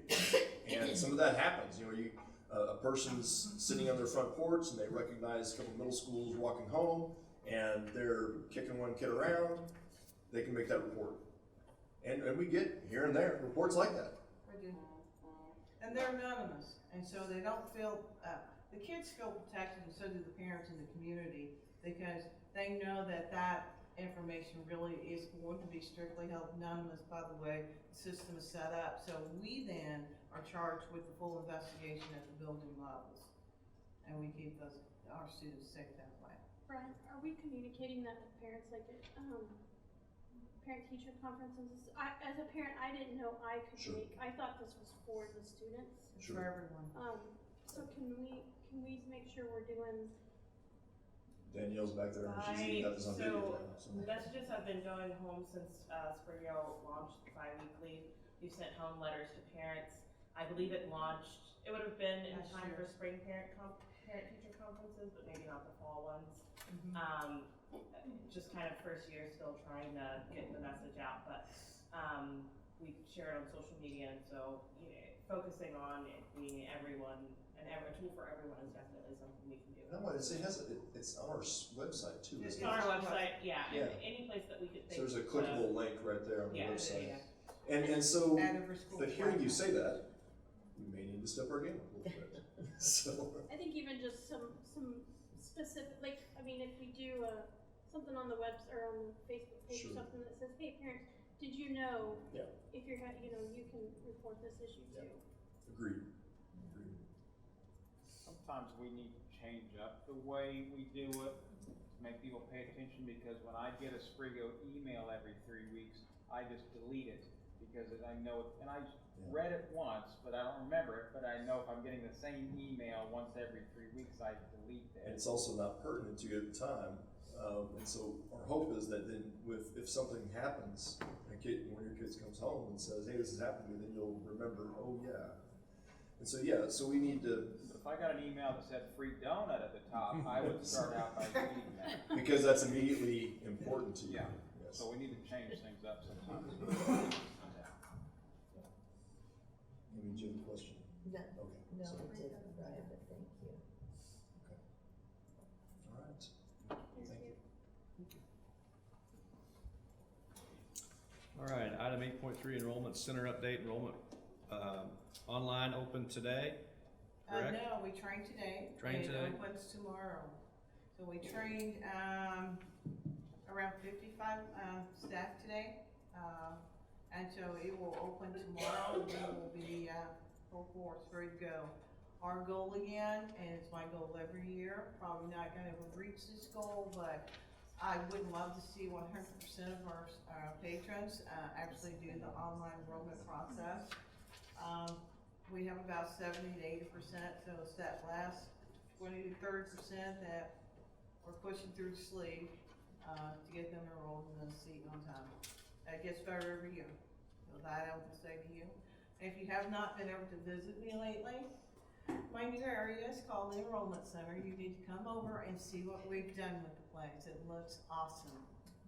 I have to say so myself. So where is Dr. Huff? Thank you so much for your support. Hey, it does look fantastic. And if you have the Reitan app, you would have got the message just a moment ago about the enrollment. So sign up for the. Are you on the third floor? Sign up for our app. No, Dr. Powell's old area. I know. Oh, that's right, yeah, First okay. floor. I know we have, certain places that we basically are set up for like hot spots, like Burger King, the bank, or library. We still have that partnership. Would there be a way to, on our, I don't know, somewhere on the enrollment page say, hey, you can go to these places to access Wi-Fi or whatever? Cause I'm wondering if that might be part of the issue with, online enrollment. We'll work with Melissa and with Danielle and Brooke to get that information out. Okay. I do want to comment on Shirley. She's been doing a great job at this for a number of years. One thing that Shirley, in her foresight, is doing this year, she's staffed up. I'm just going to throw out, she probably had 20 staff last year. She's got 50 this year to help with that last minute onslaught of folks that come in the door. Remember, people, they don't generally enroll until See the bus. they see the bus go down. A lot of people don't. They wait till the very last minute. So. The bus went by. So if you go by and see her here in the next few days, you're going to see a lot of people. You're going to probably ask questions about efficiency, but come August, you're going to be appreciative of the effectiveness of those 50 people.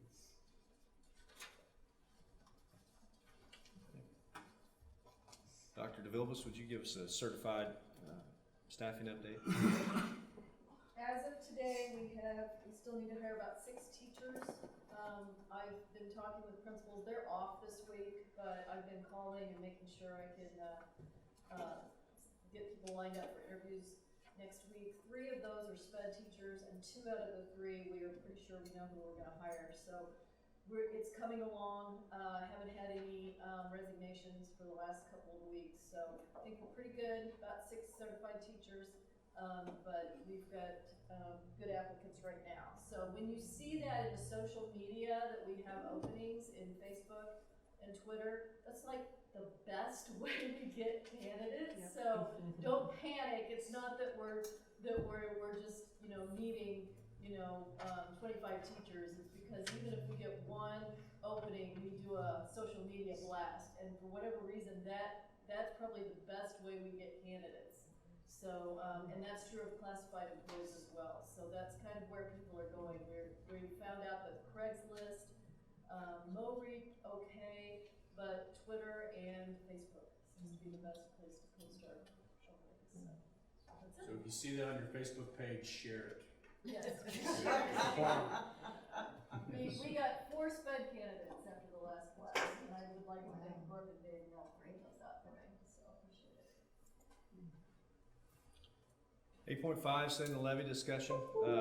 As you know, the tax levies and the assessments are in the news. I just got a flash on my phone. I noticed from the KC Star that Jackson County has extended the filing of appeals to July the 29th,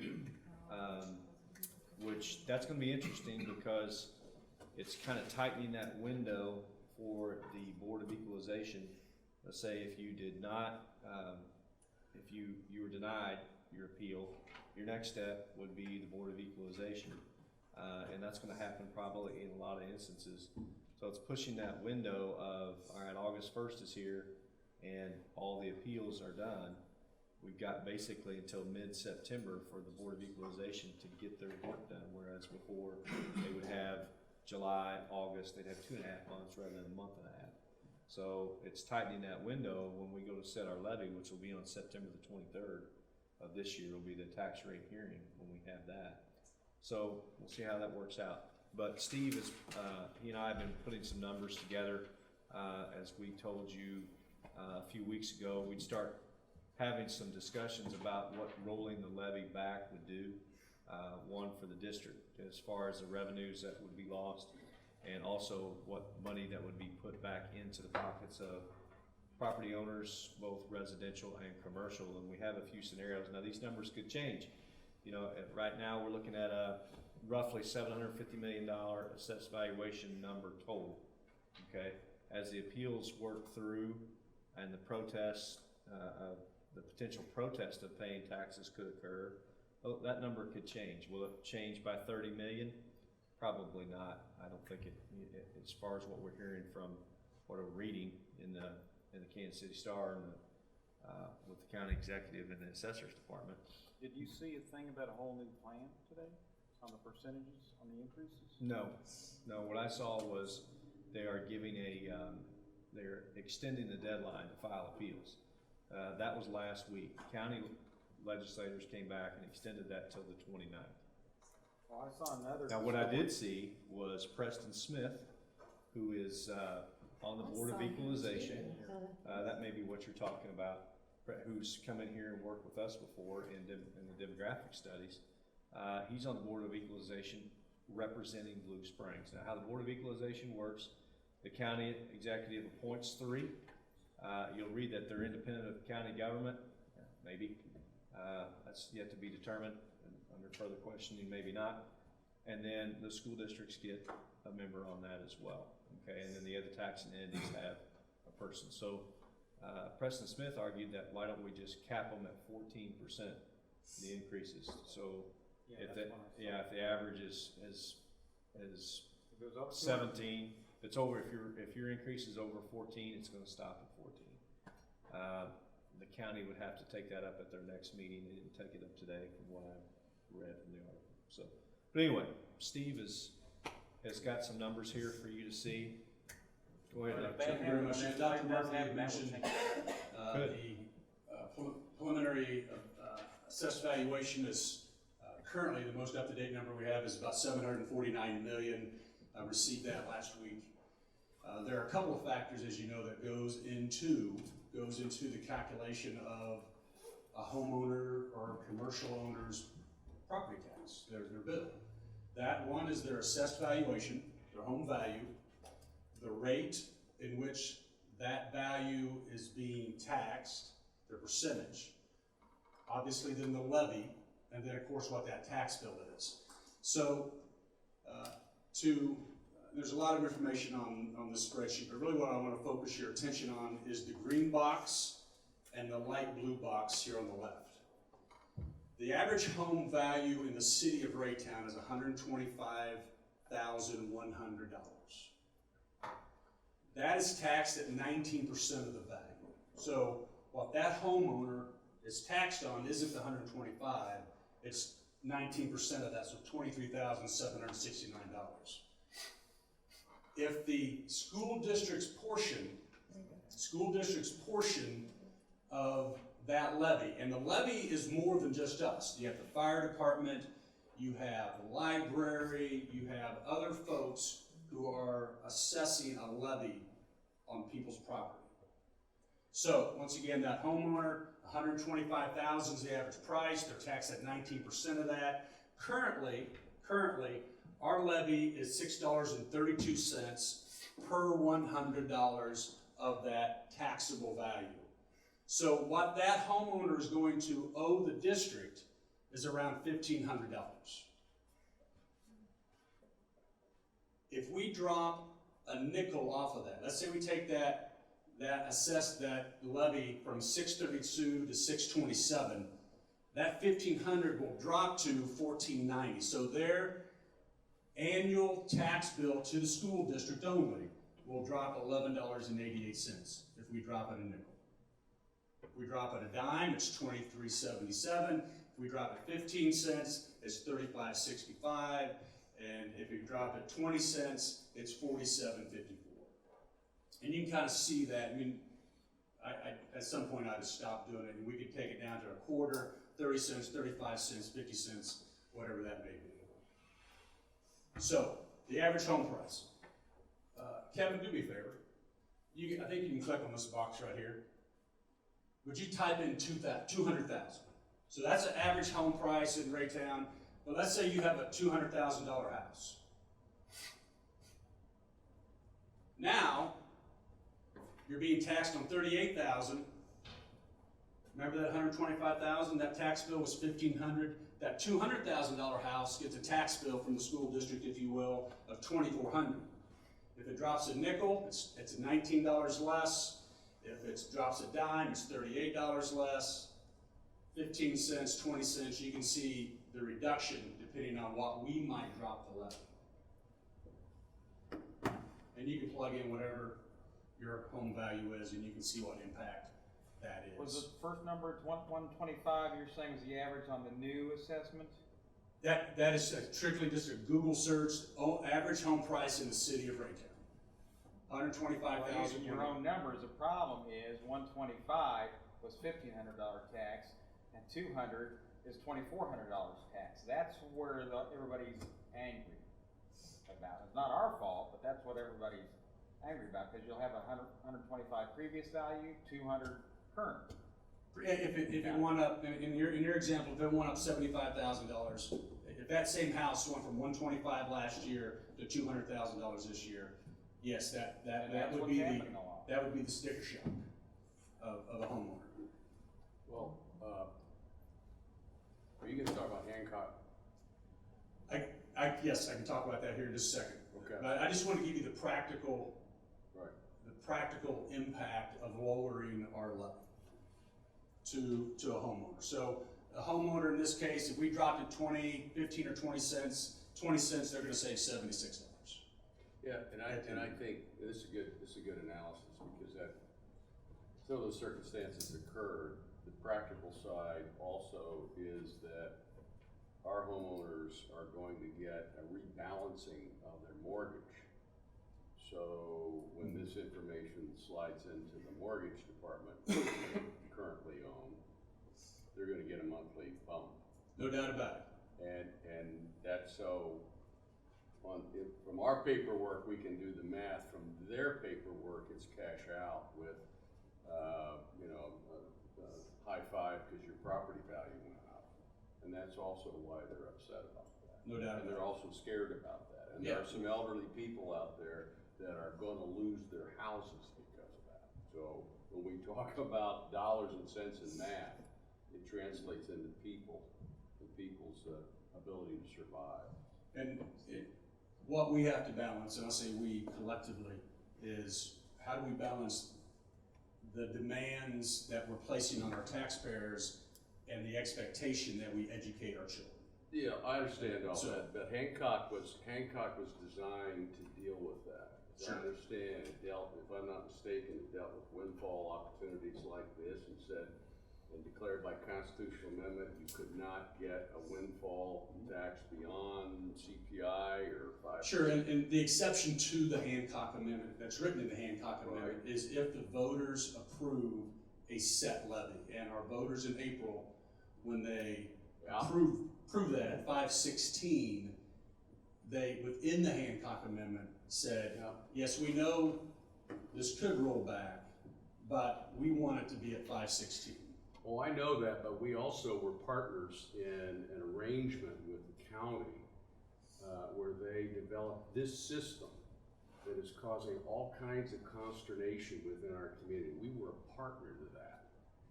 And I am always wondered to what extent we may have known that the property assessment was going to increase.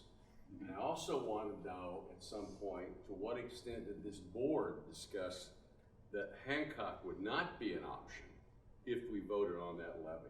What was the discussion that took place by this board? Well, the Hancock Amendment. Was there a discussion? Was there discussion about Hancock when this whole set of facts got rolling here?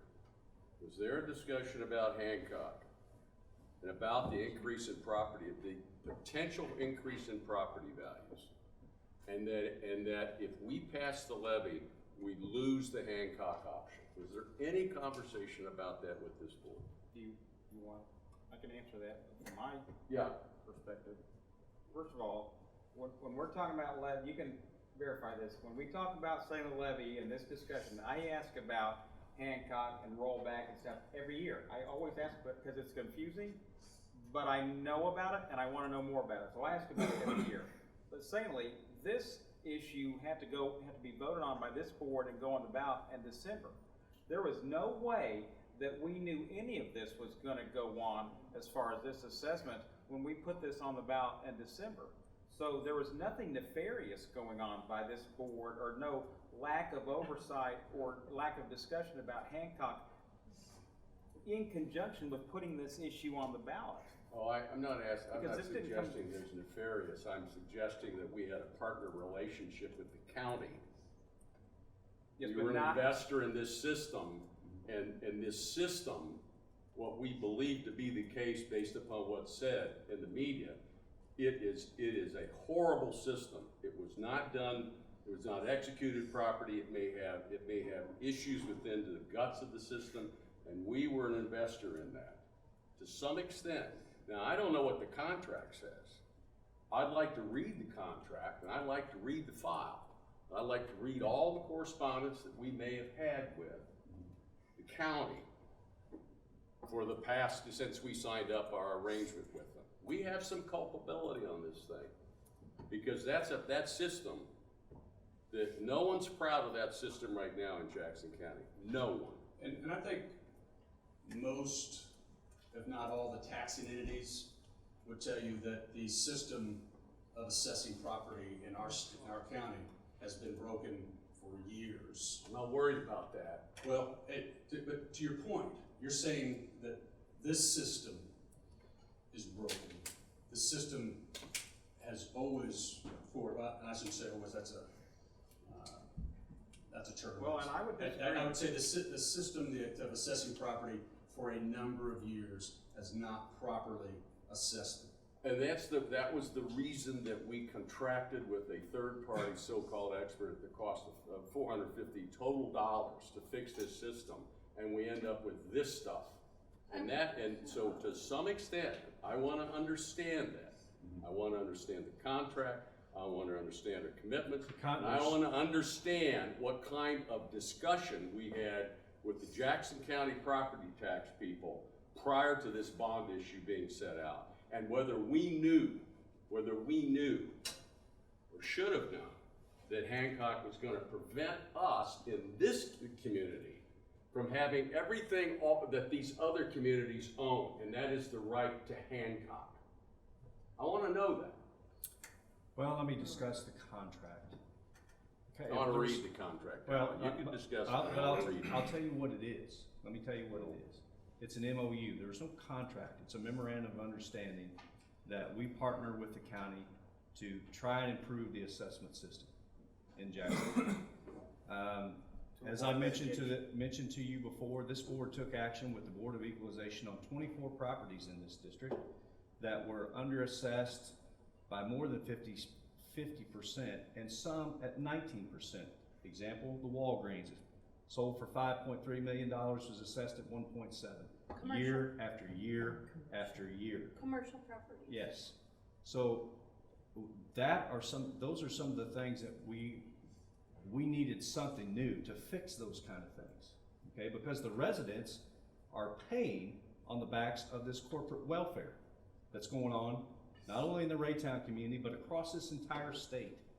Okay, and you combine that with the TIF structures that are out there, the residents are paying for that.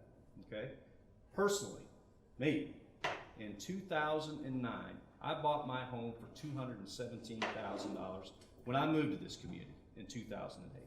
Okay, it was assessed at $106,000, less than half its value.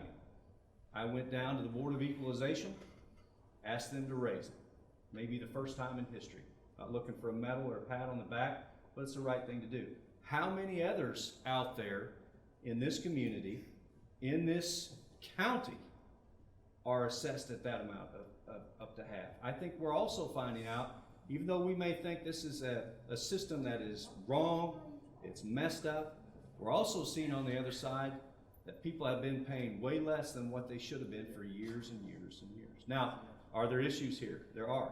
And that's why the appeal process is there, not only through informal appeals with the Jackson County Assessor's Office, but also with the Board of Equalization. So is this a perfect system? I don't know yet, because I think there are some issues in it. Our involvement, our culpability, I disagree with you that we have culpability to a class action lawsuit or whatever it may be. But this board worked to try and bring a change to the assessment practice where it was fair to all the folks that live in this community. Now, as far as us knowing what the meetings that we were having with Jackson County, we're getting updates on the progress that they were making assessing properties, okay? Did we have individual amounts of what they were gonna be? No. They didn't tell us that. They showed us how they were doing it by aerial photography, by how they drive by these things and they take measurements of the properties and they start basing on that. They didn't give us an idea of how much the assessments were gonna go up. The best they could say that was about 5% at the time. It could be up 5%. We had no expectations of 15% when we get these numbers here in June. We had no expectations of that. It makes it sound, and maybe some people are saying it to me, and I don't do Facebook, so I don't have to get secondhand information, not primary source on Facebook, but that we knew this and we did this on purpose. I think the people sitting here at around this dais can say, no, that didn't occur. That didn't occur. What we were thinking, 5% growth, it's going to equate to a $2 million increase in our operating if our taxpayers move that 13 cents over from debt service into operating. We were looking at, that's going to make up about a $2 million increase, and that's what we were banking our budget on. Well, I appreciate that. I've heard that before, and I appreciate that. But I think I agree with Kansas City Star, subject to other information. Kansas City Star said that the way to handle this is to apply Hancock. And many jurisdictions have the legal right to Hancock. We, as you said, not only recently, we don't have that because we voted our way out of that. And we can still do what's the right thing. What the other jurisdiction, I understand all the math. Real thing is 632 to 627. 620, does that make you feel any better? The thing that would make you feel better is you would say we get the same right that Blue Springs gets. That's called the Hancock Amendment, and it was intended to not have this occur. It's been adopted in many states throughout this country to prevent that from happening and prevent people from losing their homes. And I got a mother-in-law lives on my street that's got a severe case of dementia, fixed income. She's got the most expensive house on the street, and it's falling apart. Now, I'm just telling you, those are personal issues, and there are so many more. And Hancock said we're going to throw that out, but it's not happening in Reitan. And I'm not accusing you because it did or did not, but I'm saying we have the ability to fix it. We already agreed to that. We already agreed to listen to numbers, not to necessarily do anything, but we'll look at the numbers. Well, I'm telling you that the number that makes the most sense is what everybody else gets in this community but us.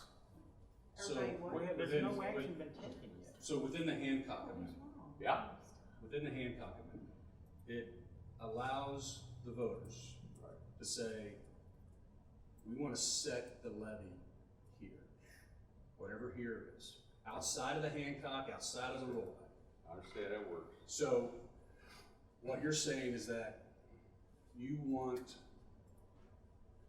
to follow the Hancock Amendment and not honor the 58% of the voters who said we want it to be at 516. No, I'm saying that the voters didn't know that that we know, but we have the responsibility to consider it now, to do what's in the best interest of people, because these circumstances set forth in Hancock did occur. And we can adjust that down to Hancock if we so choose. Is that right or wrong? This, Is that right or wrong? this board can set the levy, the operating That's what I'm levy, anywhere down to $2.75. You know what I'm saying? That's the state minimum. You know what I'm saying? But we're not gonna do that tonight. We don't have enough No, information but to do that. no, but I think if we're gonna think about this, doing mathematics on a valuation spreadsheet is not the issue.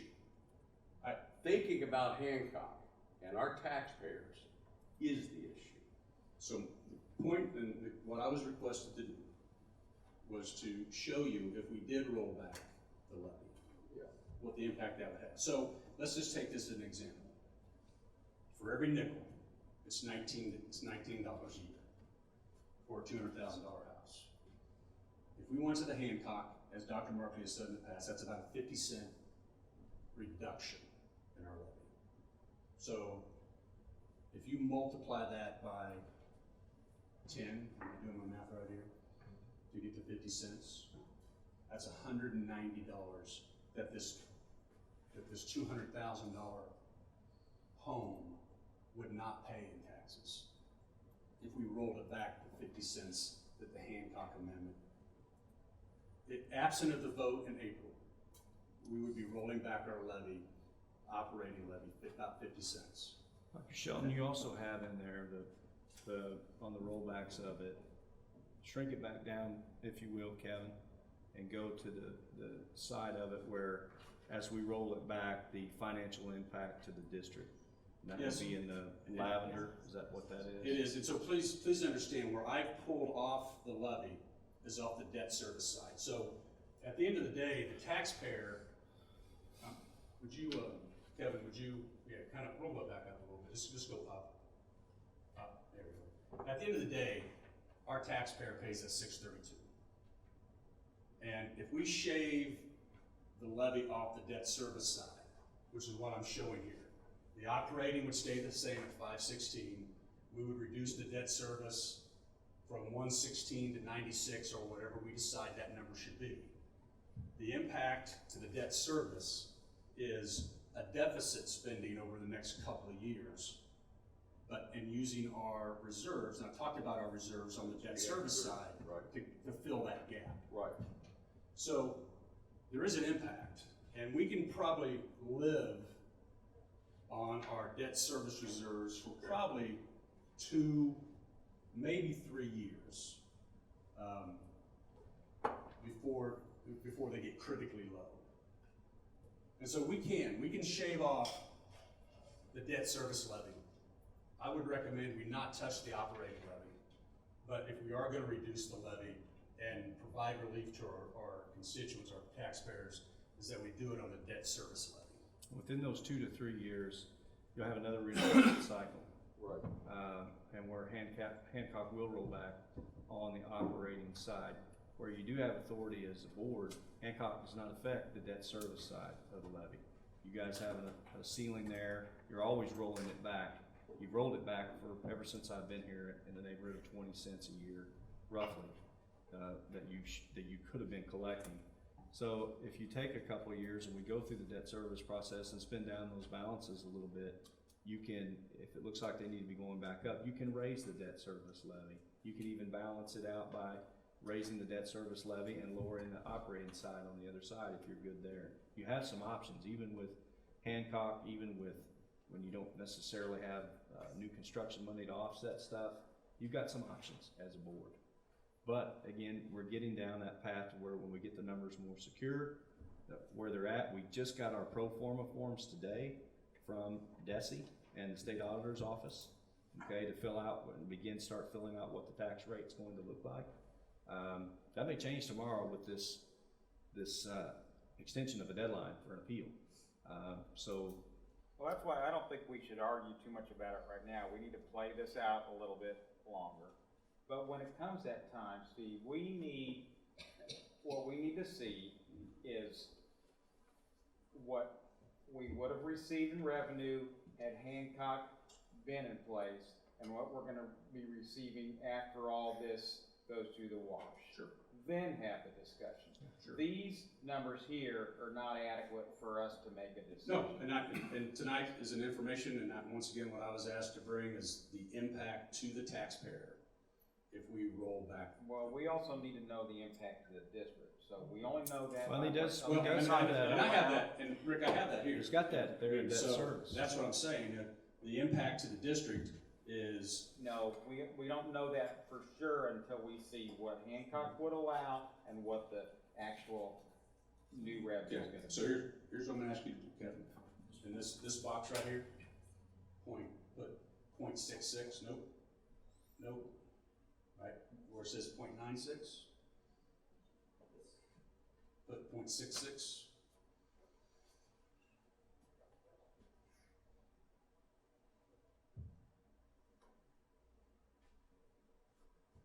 That drops the levy a total of 50 cents, which is right at the Hancock.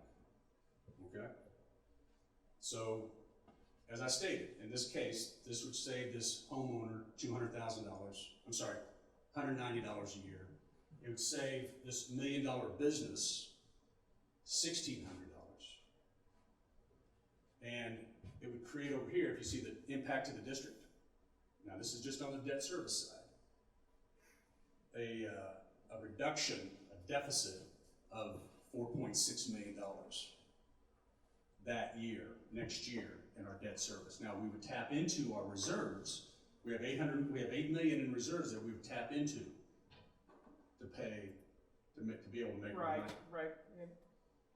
But in our preliminary budget, it came out with a deficit next year. In our preliminary budget discussions, we were gonna have it. But then with all the new assessment, we are not gonna have a deficit budget next year. So we need to look at those. On the operating side, that's correct. We are, as if you call them preliminary budget, we are anticipating a deficit on the debt service side. All right.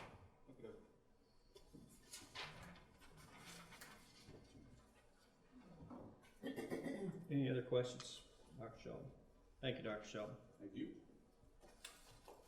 I would say one other thing, sorry, Rick, but I think the new system seems to be fairly, or maybe not fairly, but much more accurate than the old system. I haven't heard people complaining about their assessed valuation as much as they're complaining about the increase.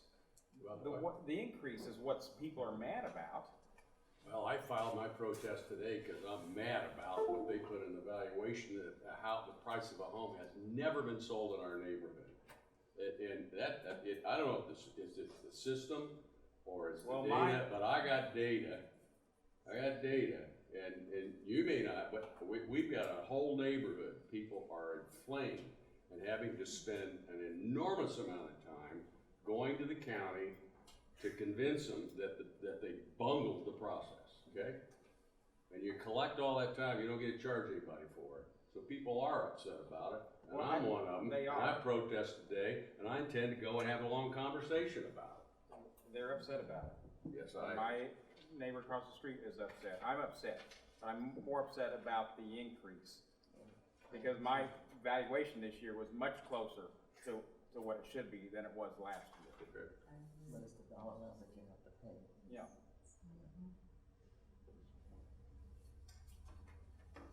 Okay.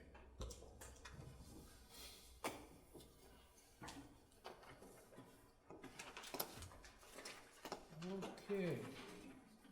We took the unfinished business off the agenda. Now let's go to new business, technology support service program evaluation. Mr. President, Yes. I move that the board approve the Technology Support Services Program evaluation as presented. Second. We have a motion and a second. Any questions? Comments? Okay, let's vote on this, please.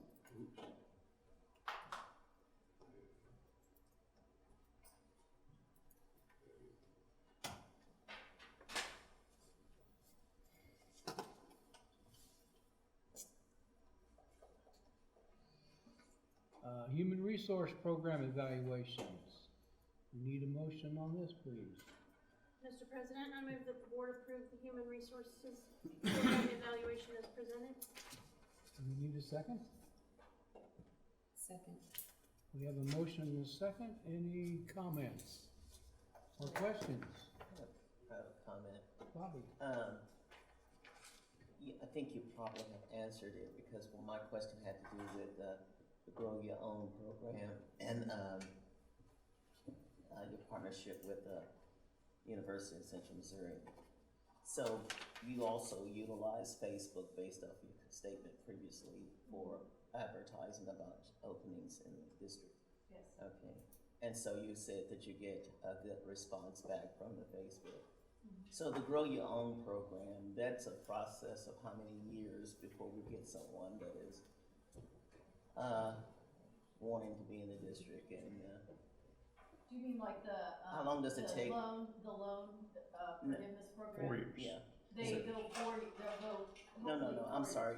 Let me repeat myself. Okay. No, I meant how long does it take you to grow a person to work in the district? How many years is involved in that program? No, do you mean like an IA that goes through the UCM program? Well, anyone. Okay. But Well, basically, it depends on the program. If it's a high school senior that gets our loan forgiveness, that of course is about 4 years because they have to get their bachelor's degree. But the newest program that has a lot of promise is we have several instructional assistants that have degrees in other things, and then they're kind of gone back. They're going into education as a second degree. We have several of those, and so what we're finding, we're doing a partnership with UCM that they will send their degree and their hours to UCM. They'll figure out a program for them that they can go to school at night or weekends or whatever and continue to work. And then when they get their degree, when they have to do their student teaching, we're going to allow them to student teach and still work, because that's always been a problem. People have to quit their jobs to student teach. So we're going to work with the university. We currently have 2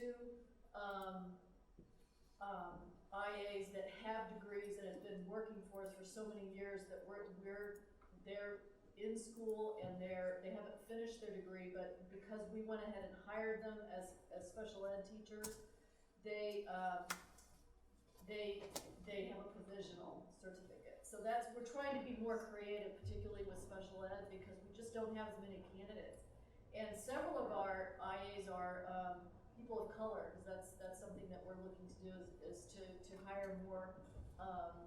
It just happens to be that way that we're trying to hire more staff members that look like our kids, and so increase that percentage. And so that's another avenue we have for getting more diverse candidates. But our IAs are great potential teachers. So they already had a bachelor's degree in something else? Yeah, they'll have a bachelor's degree in something else, or they'll almost have their whole degree. They'll just only need maybe 1 year. And so we're working with the university on how to grow them up. So do you feel that these programs have the potential to meet the needs that for hiring people of color? You believe that? I do. We just recently, it was after this came out that I talked to University of Central Missouri too with their student teachers. We're going to get 60 elementary student teachers. They're going to do a junior block with us where they just do small group instruction for a couple of days a week, and then a lot of those will then do student teaching with us. And the good thing about that is we kind of get the pick of the litter when we get that many student teachers. We usually hire them mid-year, and when we have candidates of color, that are high quality, the whole metro area tries to recruit them because there just aren't that many.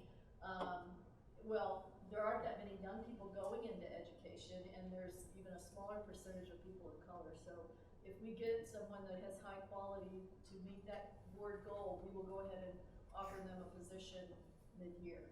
So yeah, I'm excited about it. It seems to be the most promising thing we've had yet. Thank you. Any other questions? Let's vote on that, please. Okay, and then we move 4.8 out of the consent agenda which was change orders for bond projects into this at Mr. Moore's request.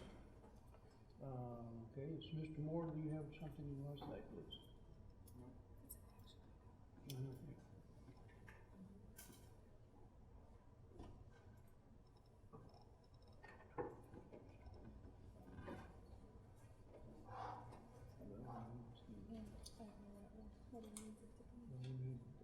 The motion to approve the change order.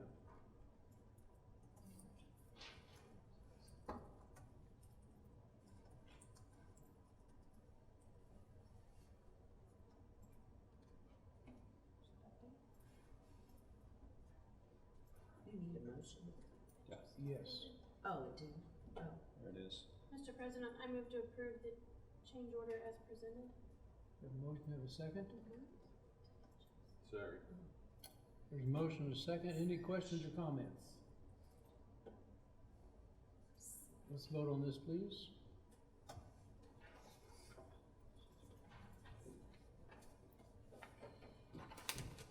Oh, I need to see.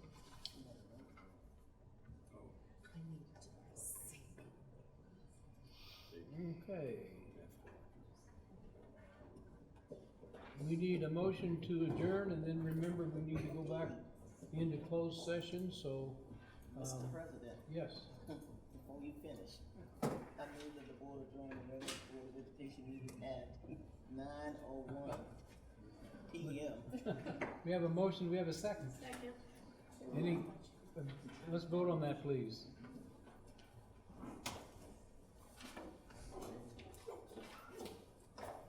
Okay, why don't we take be back at 10 after. Good to see you, boy.